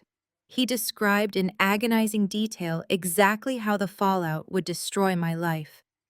The moment the SEC heard a recording of a senior managing partner confessing to corporate framing and intellectual property theft, they would launch an immediate catastrophic federal investigation into Apex Capital. My institutional investors would panic and withdraw their funding. The board of directors would force me to resign immediately to mitigate the public relations nightmare. My professional reputation, built on years of flawless ethical conduct, would be permanently obliterated. Worse, the federal authorities would instantly freeze all of my personal and corporate assets pending a criminal trial. Preston was threatening to take away my freedom, my money, and my life's work in one single devastating strike. He was threatening to send me to federal prison. I read the next paragraph where his extortion demands were laid out with chilling clarity. He wanted $10 million. He demanded the funds be wired in cryptocurrency to a highly secure, untraceable offshore account located in the Cayman Islands. But the money was not enough to satisfy his bruised ego. He also demanded that I sign a quitclaim deed transferring the full legal ownership of the Seattle estate directly back to his name. He wanted his wealth and his kingdom restored. He gave me a hard, non-negotiable deadline. I had until midnight on Friday to execute the wire transfer and deliver the signed property deed. If the money was not in his offshore account by exactly 12 o'clock, he would hit send and distribute the deepfake audio to the federal authorities and the press. He ended the email with a final taunting threat. I have absolutely nothing left to lose, Sienna. You took everything from me today. Now it is my turn. You either pay me what you owe me, or you spend the rest of your life in a federal cell. The clock is ticking. I sat back in my chair, staring at the glowing screen in the darkened hotel suite. For a normal person, this would be the moment to panic. This would be the moment to break down in tears, call a defense attorney, and desperately try to negotiate a lower settlement just to make the nightmare go away. A normal person would look at the sheer destructive potential of that deepfake and surrender. But I was not a normal person, and I was entirely done being a victim to my family's relentless greed. I did not cry. I did not panic. I felt a surge of cold, hyper-focused adrenaline flood my system. Preston thought he was a mastermind for discovering generative artificial intelligence. He forgot that he was trying to use a digital weapon against a woman who literally funded the top cybersecurity firms in the world. I minimized the threatening email and opened a secure, heavily encrypted messaging portal on my desktop. I did not contact Harrison or my standard corporate legal team. This was no longer a standard civil dispute.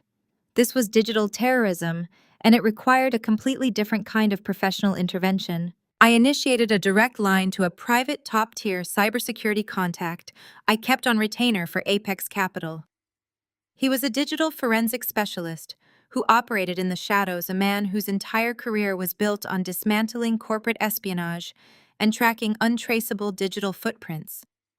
I securely forwarded him the deepfake audio file along with the encrypted source code of Preston's email. I typed a quick, precise message to my contact.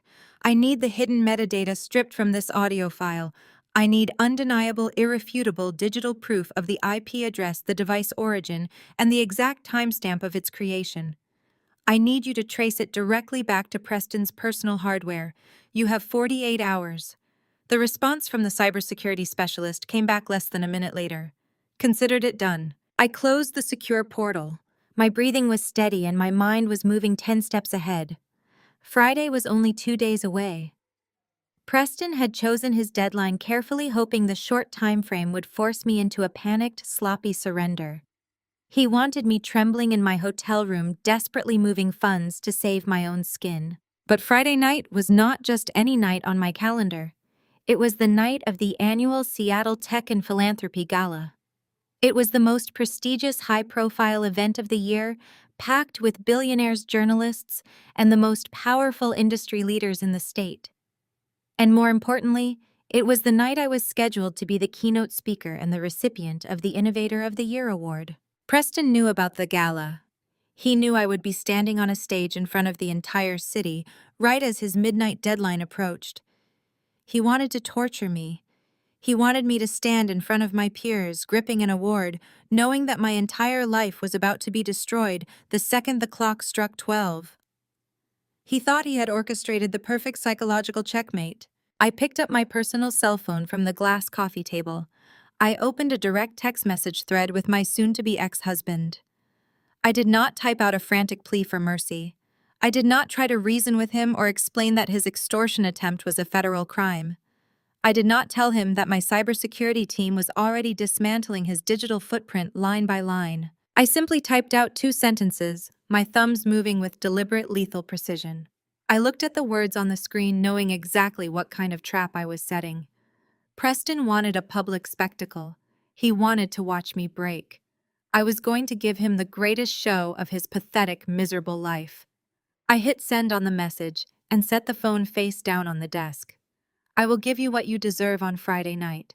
Meet me at the gala. Friday afternoon arrived with a heavy gray sky hanging over Seattle, but the atmosphere inside the secure conference room of the federal building was sharp and brightly illuminated.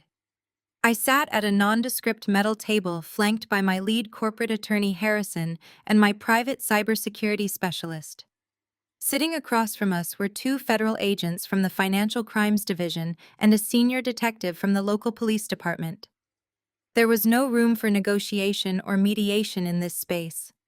We were building a trap, and the bait was already perfectly set. I reached into my briefcase and pulled out a thick, encrypted hard drive, sliding it across the metal table. The federal agent picked it up with a serious expression. Inside that drive was the absolute destruction of my husband's extortion plot. My cybersecurity specialist had spent the last 48 hours entirely dismantling the deepfake audio file Preston had sent me. He had not only stripped the metadata to prove the voice recording was artificially generated, but he had also traced the origin IP address directly back to the private router in Preston's downtown apartment. The digital footprint was undeniable. Preston had manufactured fake evidence to extort a $10 million ransom from a major financial executive. But I was not stopping at the digital extortion. I pulled a second folder from my briefcase and handed it to the local detective. These are certified financial records from my personal banking institution, I explained, keeping my voice completely devoid of emotion. They document 3 separate massive loans taken out against the equity of my Seattle estate over the last 6 months. If you check the signature pages, you will see that they supposedly bear my name. However, my forensic accountants have verified that those signatures are blatant forgeries executed by my mother, Beverly, and my brother, Jason. They illegally borrowed against my property to fund their luxury lifestyle. The detective reviewed the loan documents and nodded slowly. The evidence was ironclad. Extortion and felony forgery were serious offenses, and because Preston had placed a midnight deadline on his threat, the authorities considered this an active, ongoing crime. The federal agents confirmed that the warrants for their arrest had already been signed by a judge that morning. They informed me that plainclothes officers would be stationed at the venue tonight. They would not move until Preston actively attempted to execute his threat, giving us the final piece of undeniable proof we needed to lock them all away. I thanked the officers, gathered my things, and walked out of the federal building. The countdown had officially begun. A few hours later, I stepped out of my town car and onto the red carpet outside the grand ballroom of the most prestigious hotel in the city. The annual Seattle Tech and Philanthropy Gala was the absolute crown jewel of the corporate calendar. It was a high society event packed entirely with billionaires, venture capitalists, prominent journalists, and the most powerful industry leaders on the West Coast. In previous years, I had always attended these events quietly, walking 2 steps behind Preston, wearing a modest dress, and playing the role of the supportive, unremarkable wife. I had spent years shrinking myself so his fragile ego could take up all the space in the room. Tonight was completely different. Tonight I was stepping into the light. I wore a breathtaking floor-length crimson gown that demanded attention. My hair was swept up into a sharp, elegant style, and a diamond necklace rested against my collarbone. I did not walk behind anyone. I strode through the massive mahogany doors of the ballroom, projecting an aura of absolute, unapologetic power. As I entered the room, the atmosphere seemed to shift. Whispers rippled through the crowd of elite guests. Word of the massive corporate shakeup at my husband's tech firm had already begun to circulate through the whispered back channels of the financial district. People knew that a silent partner had orchestrated a ruthless takeover, but very few knew the identity of the architect. Now they were looking directly at me. The ballroom was a masterpiece of opulence. Massive crystal chandeliers cast a warm golden glow over the sea of bespoke tuxedos and designer dresses. Waiters carried silver trays loaded with champagne and expensive delicacies. A string quartet played softly in the corner, providing an elegant soundtrack to the high-stakes networking happening all around me. I moved through the crowd with ease, greeting institutional investors and prominent tech founders who finally recognized me as the senior managing partner of Apex Capital. For the first time in my life, I was completely in my element, surrounded by peers who respected my intellect and my authority. I was scheduled to be the keynote speaker for the evening, and I was slated to receive the Innovator of the Year award. It was the highest honor of the night and the perfect stage for my final move. At exactly 11:15, the heavy double doors at the back of the ballroom opened, and my stomach tightened as I spotted the uninvited guests. Preston had actually shown up. He had crashed the most exclusive black tie event of the year. He must have called in a desperate favor or bribed a catering vendor to slip past the strict security checkpoints at the front desk. He was not alone. Clinging tightly to his arm was my mother, Beverly. Jason was nowhere to be seen, likely too cowardly to show his face after his humiliating physical altercation in the mediation room, or perhaps hiding out at a local bar, waiting for his payout. But Beverly was fully committed to the delusion. She wore a gaudy, outdated sequined dress that looked incredibly out of place among the modern, elegant attire of the other guests. She was desperately trying to project the image of a wealthy high society matriarch, but her nervous, frantic energy gave her away. Preston looked absolutely terrible. His tuxedo jacket fit poorly, suggesting he had lost weight from the sheer stress of his impending bankruptcy. He was sweating profusely, wiping his forehead with a cocktail napkin as he tried to blend into the crowd. He was frantically trying to intercept venture capitalists and investors trying to pitch them on a new vague software concept to save his sinking ship. But the elite crowd could smell the desperation rolling off him.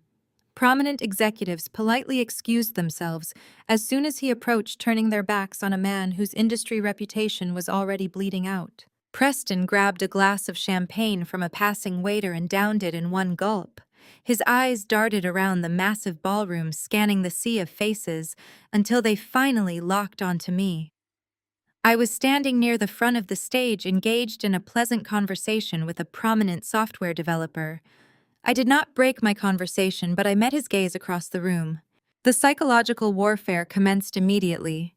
Preston pulled his phone from his tuxedo pocket and held it up slightly, making sure I could see the glowing screen. He aggressively tapped his watch with his index finger, reminding me that his midnight deadline was rapidly approaching. He stood there in the middle of the extravagant ballroom, looking at me with an expression of pure, vicious malice. He truly believed he was holding my entire future hostage. He thought I was standing near the stage, sweating in terror, trying to figure out how to wire 10 million untraceable dollars from my phone before he destroyed my life. He gave me a slow, arrogant smirk and held his phone higher, displaying his thumb hovering menacingly over the screen. The unspoken threat was loud and clear. Surrender your wealth or lose everything. I offered him a tight, polite smile, raised my champagne glass slightly in his direction, and turned back to my conversation. Let him think he was the apex predator for a few more minutes. At 11:45, the ambient lighting in the grand ballroom slowly dimmed, signaling the main event. A hush fell over the hundreds of powerful guests as the string quartet faded into silence. The host of the evening, a respected veteran of the Seattle tech scene, stepped up to the illuminated acrylic podium on the main stage. He tapped the microphone and welcomed the crowd, drawing their absolute undivided attention to the front of the room. Preston abandoned his attempts to network. He left Beverly standing awkwardly near the dessert station and began pushing his way through the dense crowd of seated guests. He moved aggressively, shouldering past billionaires and journalists until he reached the wide center aisle of the ballroom. He positioned himself perfectly in my direct line of sight. He wanted a front row seat to my absolute destruction. He wanted to watch my face crumble when I realized I had run out of time. The host began his introduction, speaking passionately about the importance of ethical investing and structural innovation in the modern economy. He spoke about a leader who had operated quietly behind the scenes for years, guiding startups to massive success before stepping firmly into the spotlight. Preston sneered as he listened to the praise. He raised his phone chest high. He opened his email application, navigating directly to the message containing the highly convincing artificial intelligence deepfake audio that would frame me for corporate espionage. He loaded the contact list containing the email addresses of every major federal regulator and technology journalist in the room. He planted his feet in the center aisle, locking his cruel, desperate eyes on me. I watched his thumb lift and hover directly over the send to all button. He was waiting for the exact moment I stepped up to the microphone so he could hit send and publicly execute my career in real time. And now it is my distinct honor, the host announced, his voice echoing powerfully across the silent, captive audience. Please welcome to the stage the senior managing partner of Apex Capital and our Innovator of the Year, Sienna. The ballroom erupted into thunderous applause. Hundreds of powerful people rose to their feet.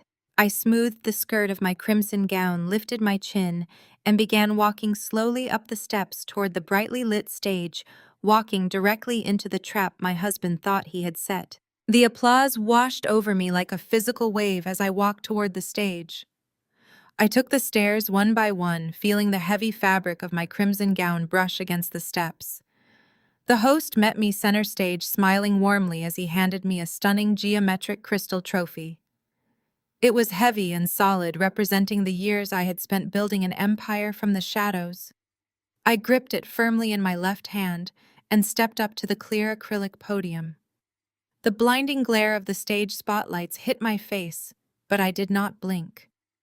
I looked out over the massive ballroom. It was a sea of upturned faces featuring the wealthiest and most influential people on the West Coast. They were all waiting in hushed anticipation for me to speak. But I was only looking for one face. I found him immediately. Preston was standing dead center in the main aisle, causing a pathetic disruption among the neatly arranged tables. His thumb was still pressed against the edge of his phone screen.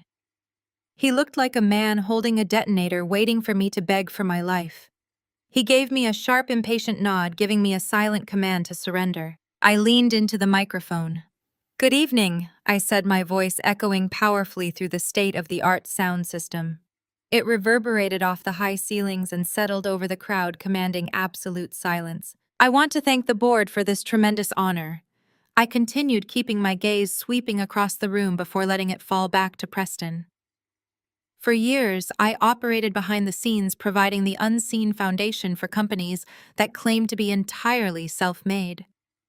I watched brilliant ideas flourish, and I watched fragile egos take all the credit. But innovation is not just about writing a new piece of software or securing a massive valuation. True innovation requires an absolute commitment to truth. I saw Preston's jaw tighten. This was not the public resignation speech he had demanded. He shifted his weight, his thumb hovering dangerously close to the send button on his phone. I kept speaking, keeping my voice calm, steady, and razor-sharp. "We live in an era of unprecedented technological advancement," I said, projecting my voice to the very back of the room. "We have built machines that can learn algorithms that can predict human behavior and artificial intelligence that can replicate reality with terrifying precision. But with this incredible power comes a deeply dangerous shadow. We have handed the ultimate weapons of deception to people who lack the moral spine to use them responsibly." A murmur of agreement rippled through the front rows. The journalists in the room leaned forward, sensing that this was not a standard boring acceptance speech. "We are seeing a rise in digital extortion." I continued, locking my eyes directly onto Preston's sweating face. "We are seeing desperate, failing men utilize artificial intelligence to manufacture fake evidence. They create audio and video deepfakes designed to ruin the careers of the women who outshine them. We are seeing corporate fraud bleed into familial exploitation, where the people you are supposed to trust the most will weaponize technology to steal your wealth and hold your reputation hostage." Preston's arrogant smirk completely vanished. The color drained from his face as he realized I was not talking in abstract concepts. I was talking directly to him, broadcasting his exact crime to a room full of billionaires and federal regulators. He realized I was not going to pay the $10 million. I was not going to sign over my house. I was openly defying him. His eyes narrowed into a glare of pure, unadulterated hatred. He raised his phone higher, making sure I saw him do it. He pressed his thumb down hard against the screen, hitting the send button on the encrypted email that contained the deepfake confession. He stood there, his chest heaving, waiting for the digital bomb to go off. He waited for the cell phones of every journalist in the room to chime simultaneously with the breaking news of my manufactured confession. I stood at the podium and watched him wait. 1 second passed, then 5, then 10. The ballroom remained perfectly silent save for the echo of my own breathing through the microphone. No phones chimed, no breaking news alerts flashed across the room. Preston frowned. He looked down at his screen. He tapped the display frantically, his thumb jabbing at the glass over and over again. The email application was frozen, with a tiny loading circle spinning endlessly in the center of his screen. He swiped down to check his control panel, and I watched his shoulders stiffen in absolute panic. He had 0 signal bars. The hotel network connection had vanished completely. His cellular data network was entirely blocked. He was holding a dead piece of glass and metal. He did not know that less than 50 feet away, standing just outside the ballroom doors, my private cybersecurity team had activated a highly sophisticated localized signal jammer. They had isolated the exact coordinates of Preston's device and thrown a digital blackout blanket over his entire immediate radius. He could not send a text message, he could not make a phone call, and he certainly could not transmit a massive encrypted audio file to the press. He was trapped in a technological dead zone, entirely cut off from the outside world. Preston took 2 frantic steps to the left, holding his phone high in the air like a desperate tourist trying to catch a signal in the wilderness. He tapped the screen again, his face twisting into a mask of pure terror. He bumped into a waiter carrying a tray of champagne, nearly knocking the crystal glasses to the floor. Beverly, who had been standing near the dessert station, hurried over to him, pulling on his sleeve and asking him what was wrong. He ignored her, aggressively shaking his phone, as if physical violence could force the signal to return.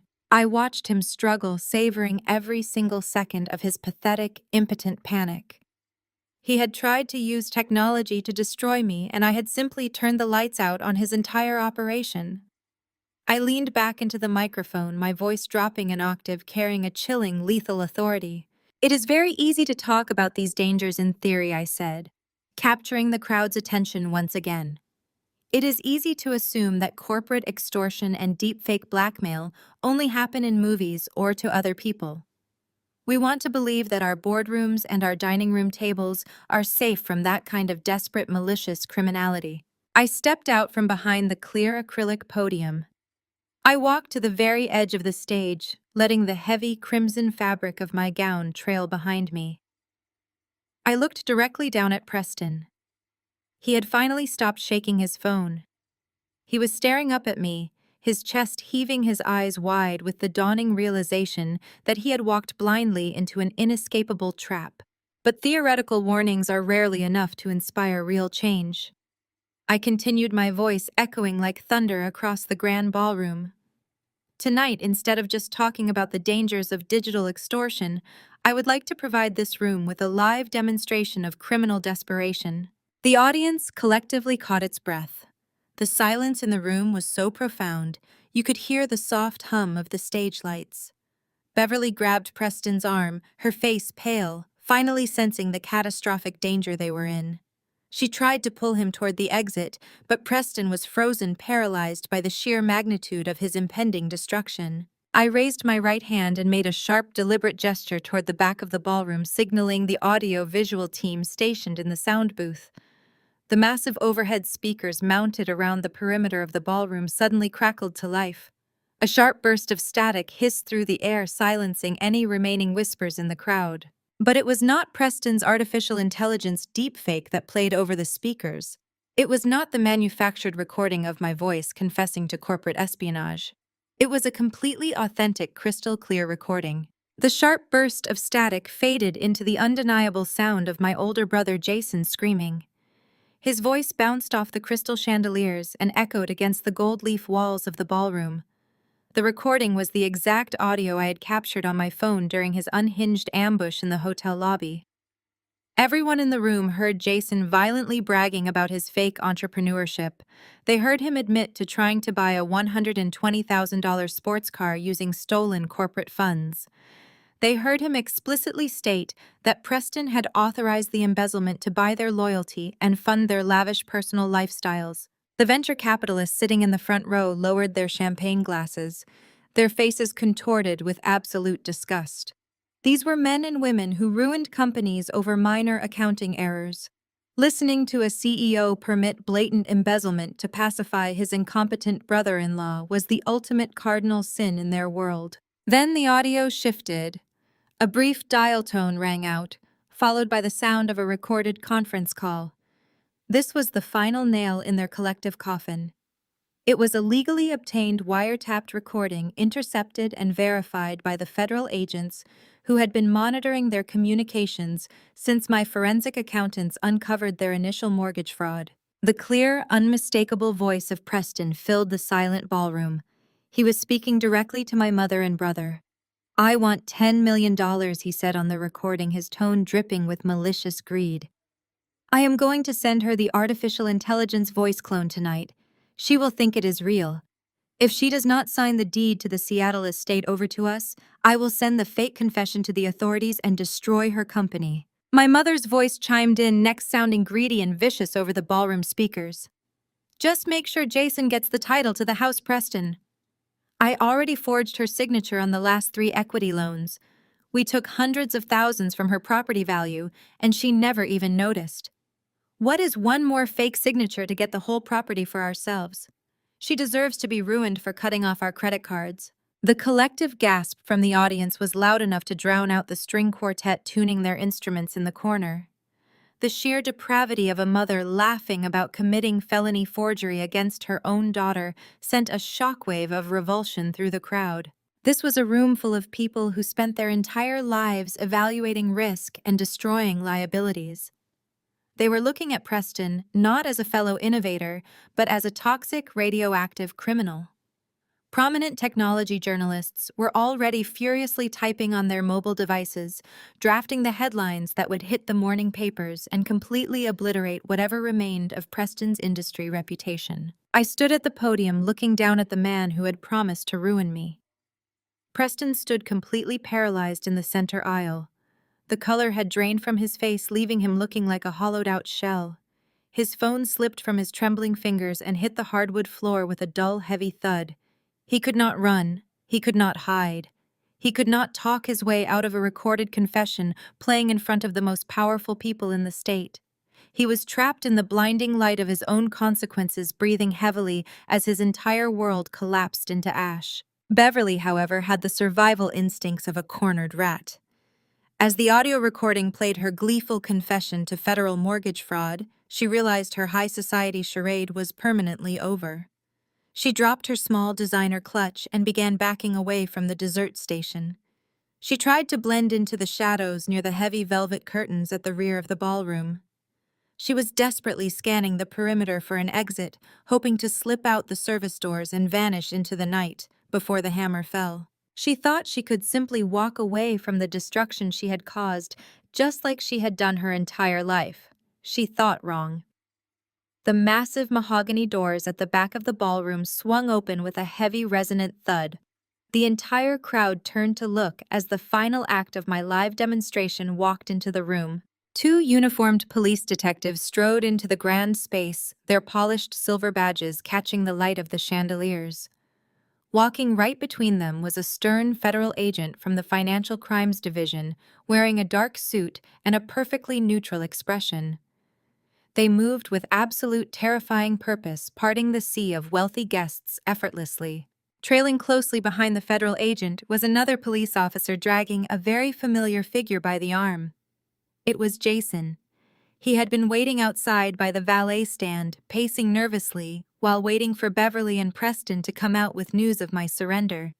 Instead, he had been intercepted and detained by local law enforcement the moment he stepped onto the hotel property. His expensive designer jacket was violently rumpled, and his face was pale with sheer, absolute terror. He looked like a frightened little boy realizing there was no one left to bail him out. The officers marched straight down the center aisle. They walked right past Preston, who was hyperventilating and clutching his chest as if he were having a heart attack. The federal agent did not even look at my husband. Preston was a disgraced, ruined man, but his specific crimes required a corporate tribunal and a separate federal indictment that would come later. Tonight, the authorities were here for the immediate threat. They headed straight for the velvet curtains where my mother was trying to hide behind a large floral arrangement. Beverly Anderson, the federal agent, announced, his deep voice carrying easily over the dead silent crowd. You and Jason Anderson are under arrest for felony forgery, grand larceny, and conspiracy to commit federal extortion. Beverly let out a high-pitched, hysterical shriek. She tried to pull away, slapping her hands against the heavy curtains in a blind panic. "I am her mother," she screamed, looking wildly around the room for anyone who would defend her. "This is a family matter. You cannot arrest me. I am a respectable woman." The female detective grabbed her wrists and spun her around, completely ignoring her frantic, pathetic protests. The sharp metallic click of handcuffs snapping shut echoed loudly across the breathless ballroom. The sound was crisp and final, signaling the absolute end of her reign of manipulation. Jason began sobbing openly as the other officer cuffed his hands behind his back. He begged for someone to call a lawyer, claiming he was just a consultant and that his mother had made him do it. Even in his final moments of freedom, he was still trying to push the blame onto the woman who had sacrificed my future to coddle him. They were turning on each other just as I knew they would. I stood at the clear acrylic podium bathed in the bright stage lights and watched the police march my mother and brother out of the grand ballroom in chains. The audience watched in stunned, horrified silence as the architects of my lifelong misery were dragged out the heavy wooden doors and out of my life forever. The heavy mahogany doors slammed shut behind them, severing my mother and brother from high society permanently. The silence inside the grand ballroom was absolute. Every billionaire, venture capitalist, and journalist in the room turned their collective gaze back to the center aisle. Preston was still standing there, but he was no longer a tech visionary. He was a radioactive pariah. He looked around the room, his eyes pleading for a single sympathetic face. He found none.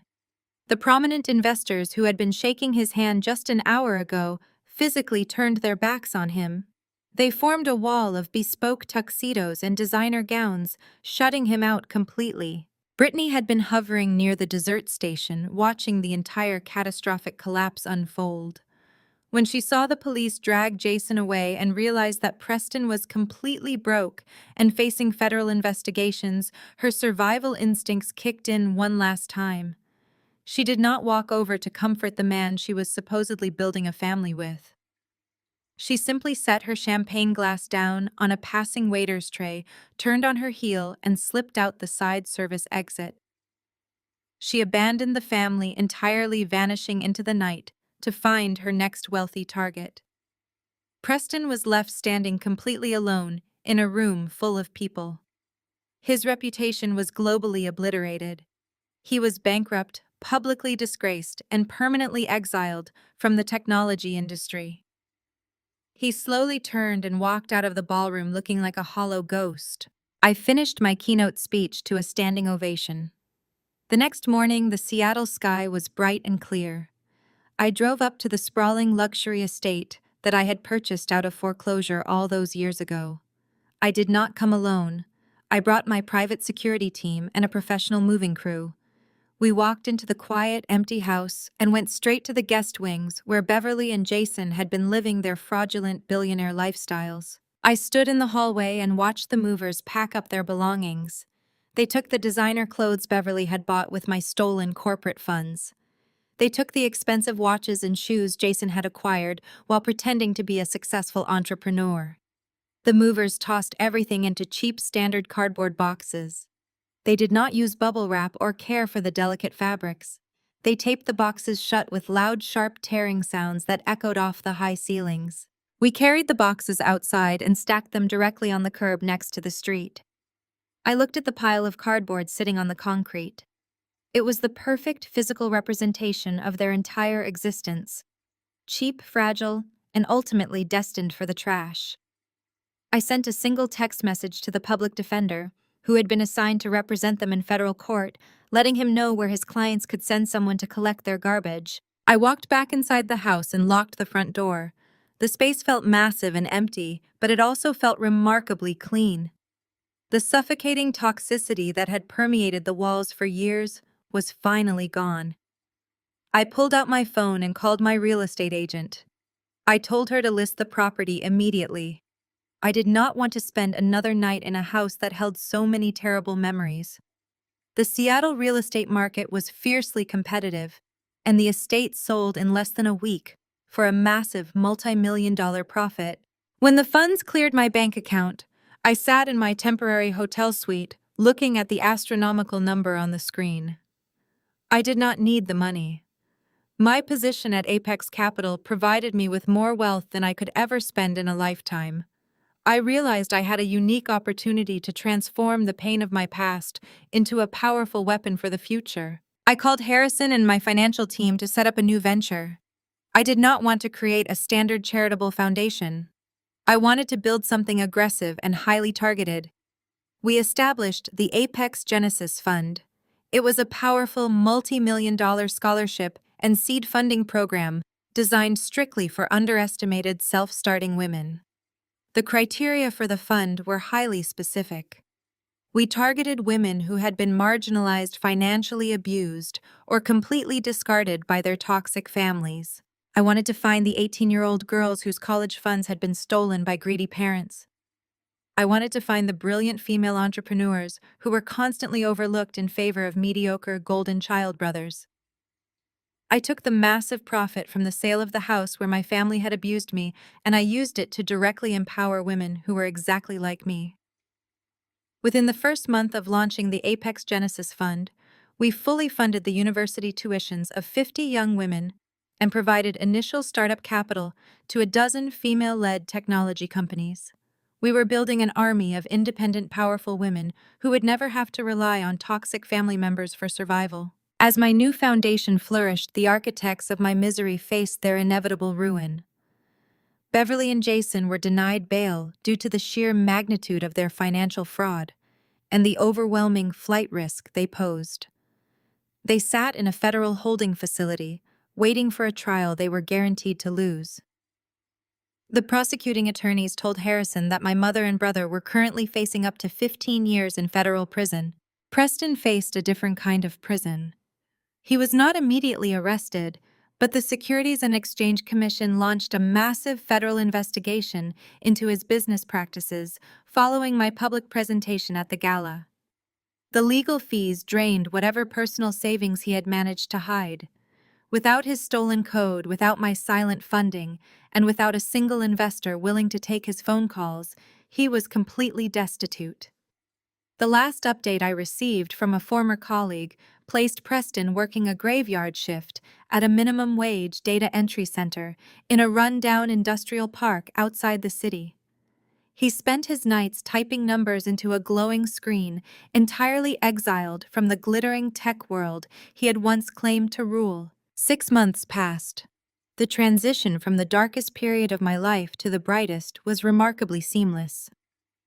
I purchased a stunning new dual-level penthouse located in the very center of downtown Seattle. It featured massive wraparound windows, custom modern art, and a sprawling outdoor terrace that overlooked the glittering city skyline and the dark waters of the Puget Sound. It was a home built entirely on my own terms, completely free of compromise and hidden agendas. On a warm Friday evening, I hosted a private celebration at the penthouse to mark the 6-month anniversary of the Apex Genesis Fund. The living room was filled with the sounds of genuine laughter and the clinking of crystal glasses. The guests in my home were not social climbers or parasitic relatives looking for a handout. They were brilliant venture capitalists, dedicated cybersecurity experts, and the incredible women whose businesses we had funded. Harrison was standing near the kitchen island telling a story that had half the room laughing. My lead forensic accountant was discussing a new software launch with a young female CEO I had personally mentored. I stood near the edge of the room watching the beautiful, vibrant community I had built. There was no tension in my shoulders. There was no anxiety humming in my chest waiting for someone to insult me or demand my money. I felt completely, deeply safe. I picked up a glass of rich red wine from a passing server and stepped through the sliding glass doors onto the outdoor terrace. The cool evening breeze swept off the water, carrying the fresh, clean scent of the ocean. The city lights sparkled below me like thousands of tiny diamonds scattered across black velvet. I walked to the edge of the glass railing and took a slow, satisfying sip of my wine. A soft buzz vibrated against my hip. I pulled my personal cell phone from the hidden pocket of my elegant black evening gown. The screen lit up in the dim light of the terrace. I looked down at the notification banner. It was a text message routed through an automated system indicating it originated from a monitored federal correctional facility. I opened the message. It was a long, rambling wall of text from Beverly. It was typed with the frantic, desperate energy of a woman who had finally realized she was entirely out of options. "Sienna, please, you have to help us." The message began heavily relying on the same emotional manipulation she had used her entire life. "Jason is not doing well in here. My health is failing. You proved your point, but you have to drop the charges and send the bail money. You are rich now. You can afford the lawyers to make this go away. Do not leave your mother in this terrible place. I forgive you for the gala. We can start over. Please, Sienna, we are still family." I read the words glowing on the screen. A year ago, a message like that would have sent me into a spiral of guilt and anxiety. A year ago, I would have questioned my own sanity and wondered if I was truly a terrible daughter for defending myself. I would have agonized over the concept of family loyalty and blood obligation. Tonight, I felt absolutely nothing.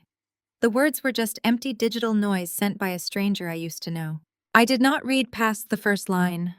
I did not type out an angry response detailing exactly why she deserved to sit in a federal cell for the rest of her life. I did not demand an apology for the stolen college fund or the forged loan documents. She was completely irrelevant to my existence. I tapped the small information icon in the top corner of the screen. I selected the option to permanently block the number.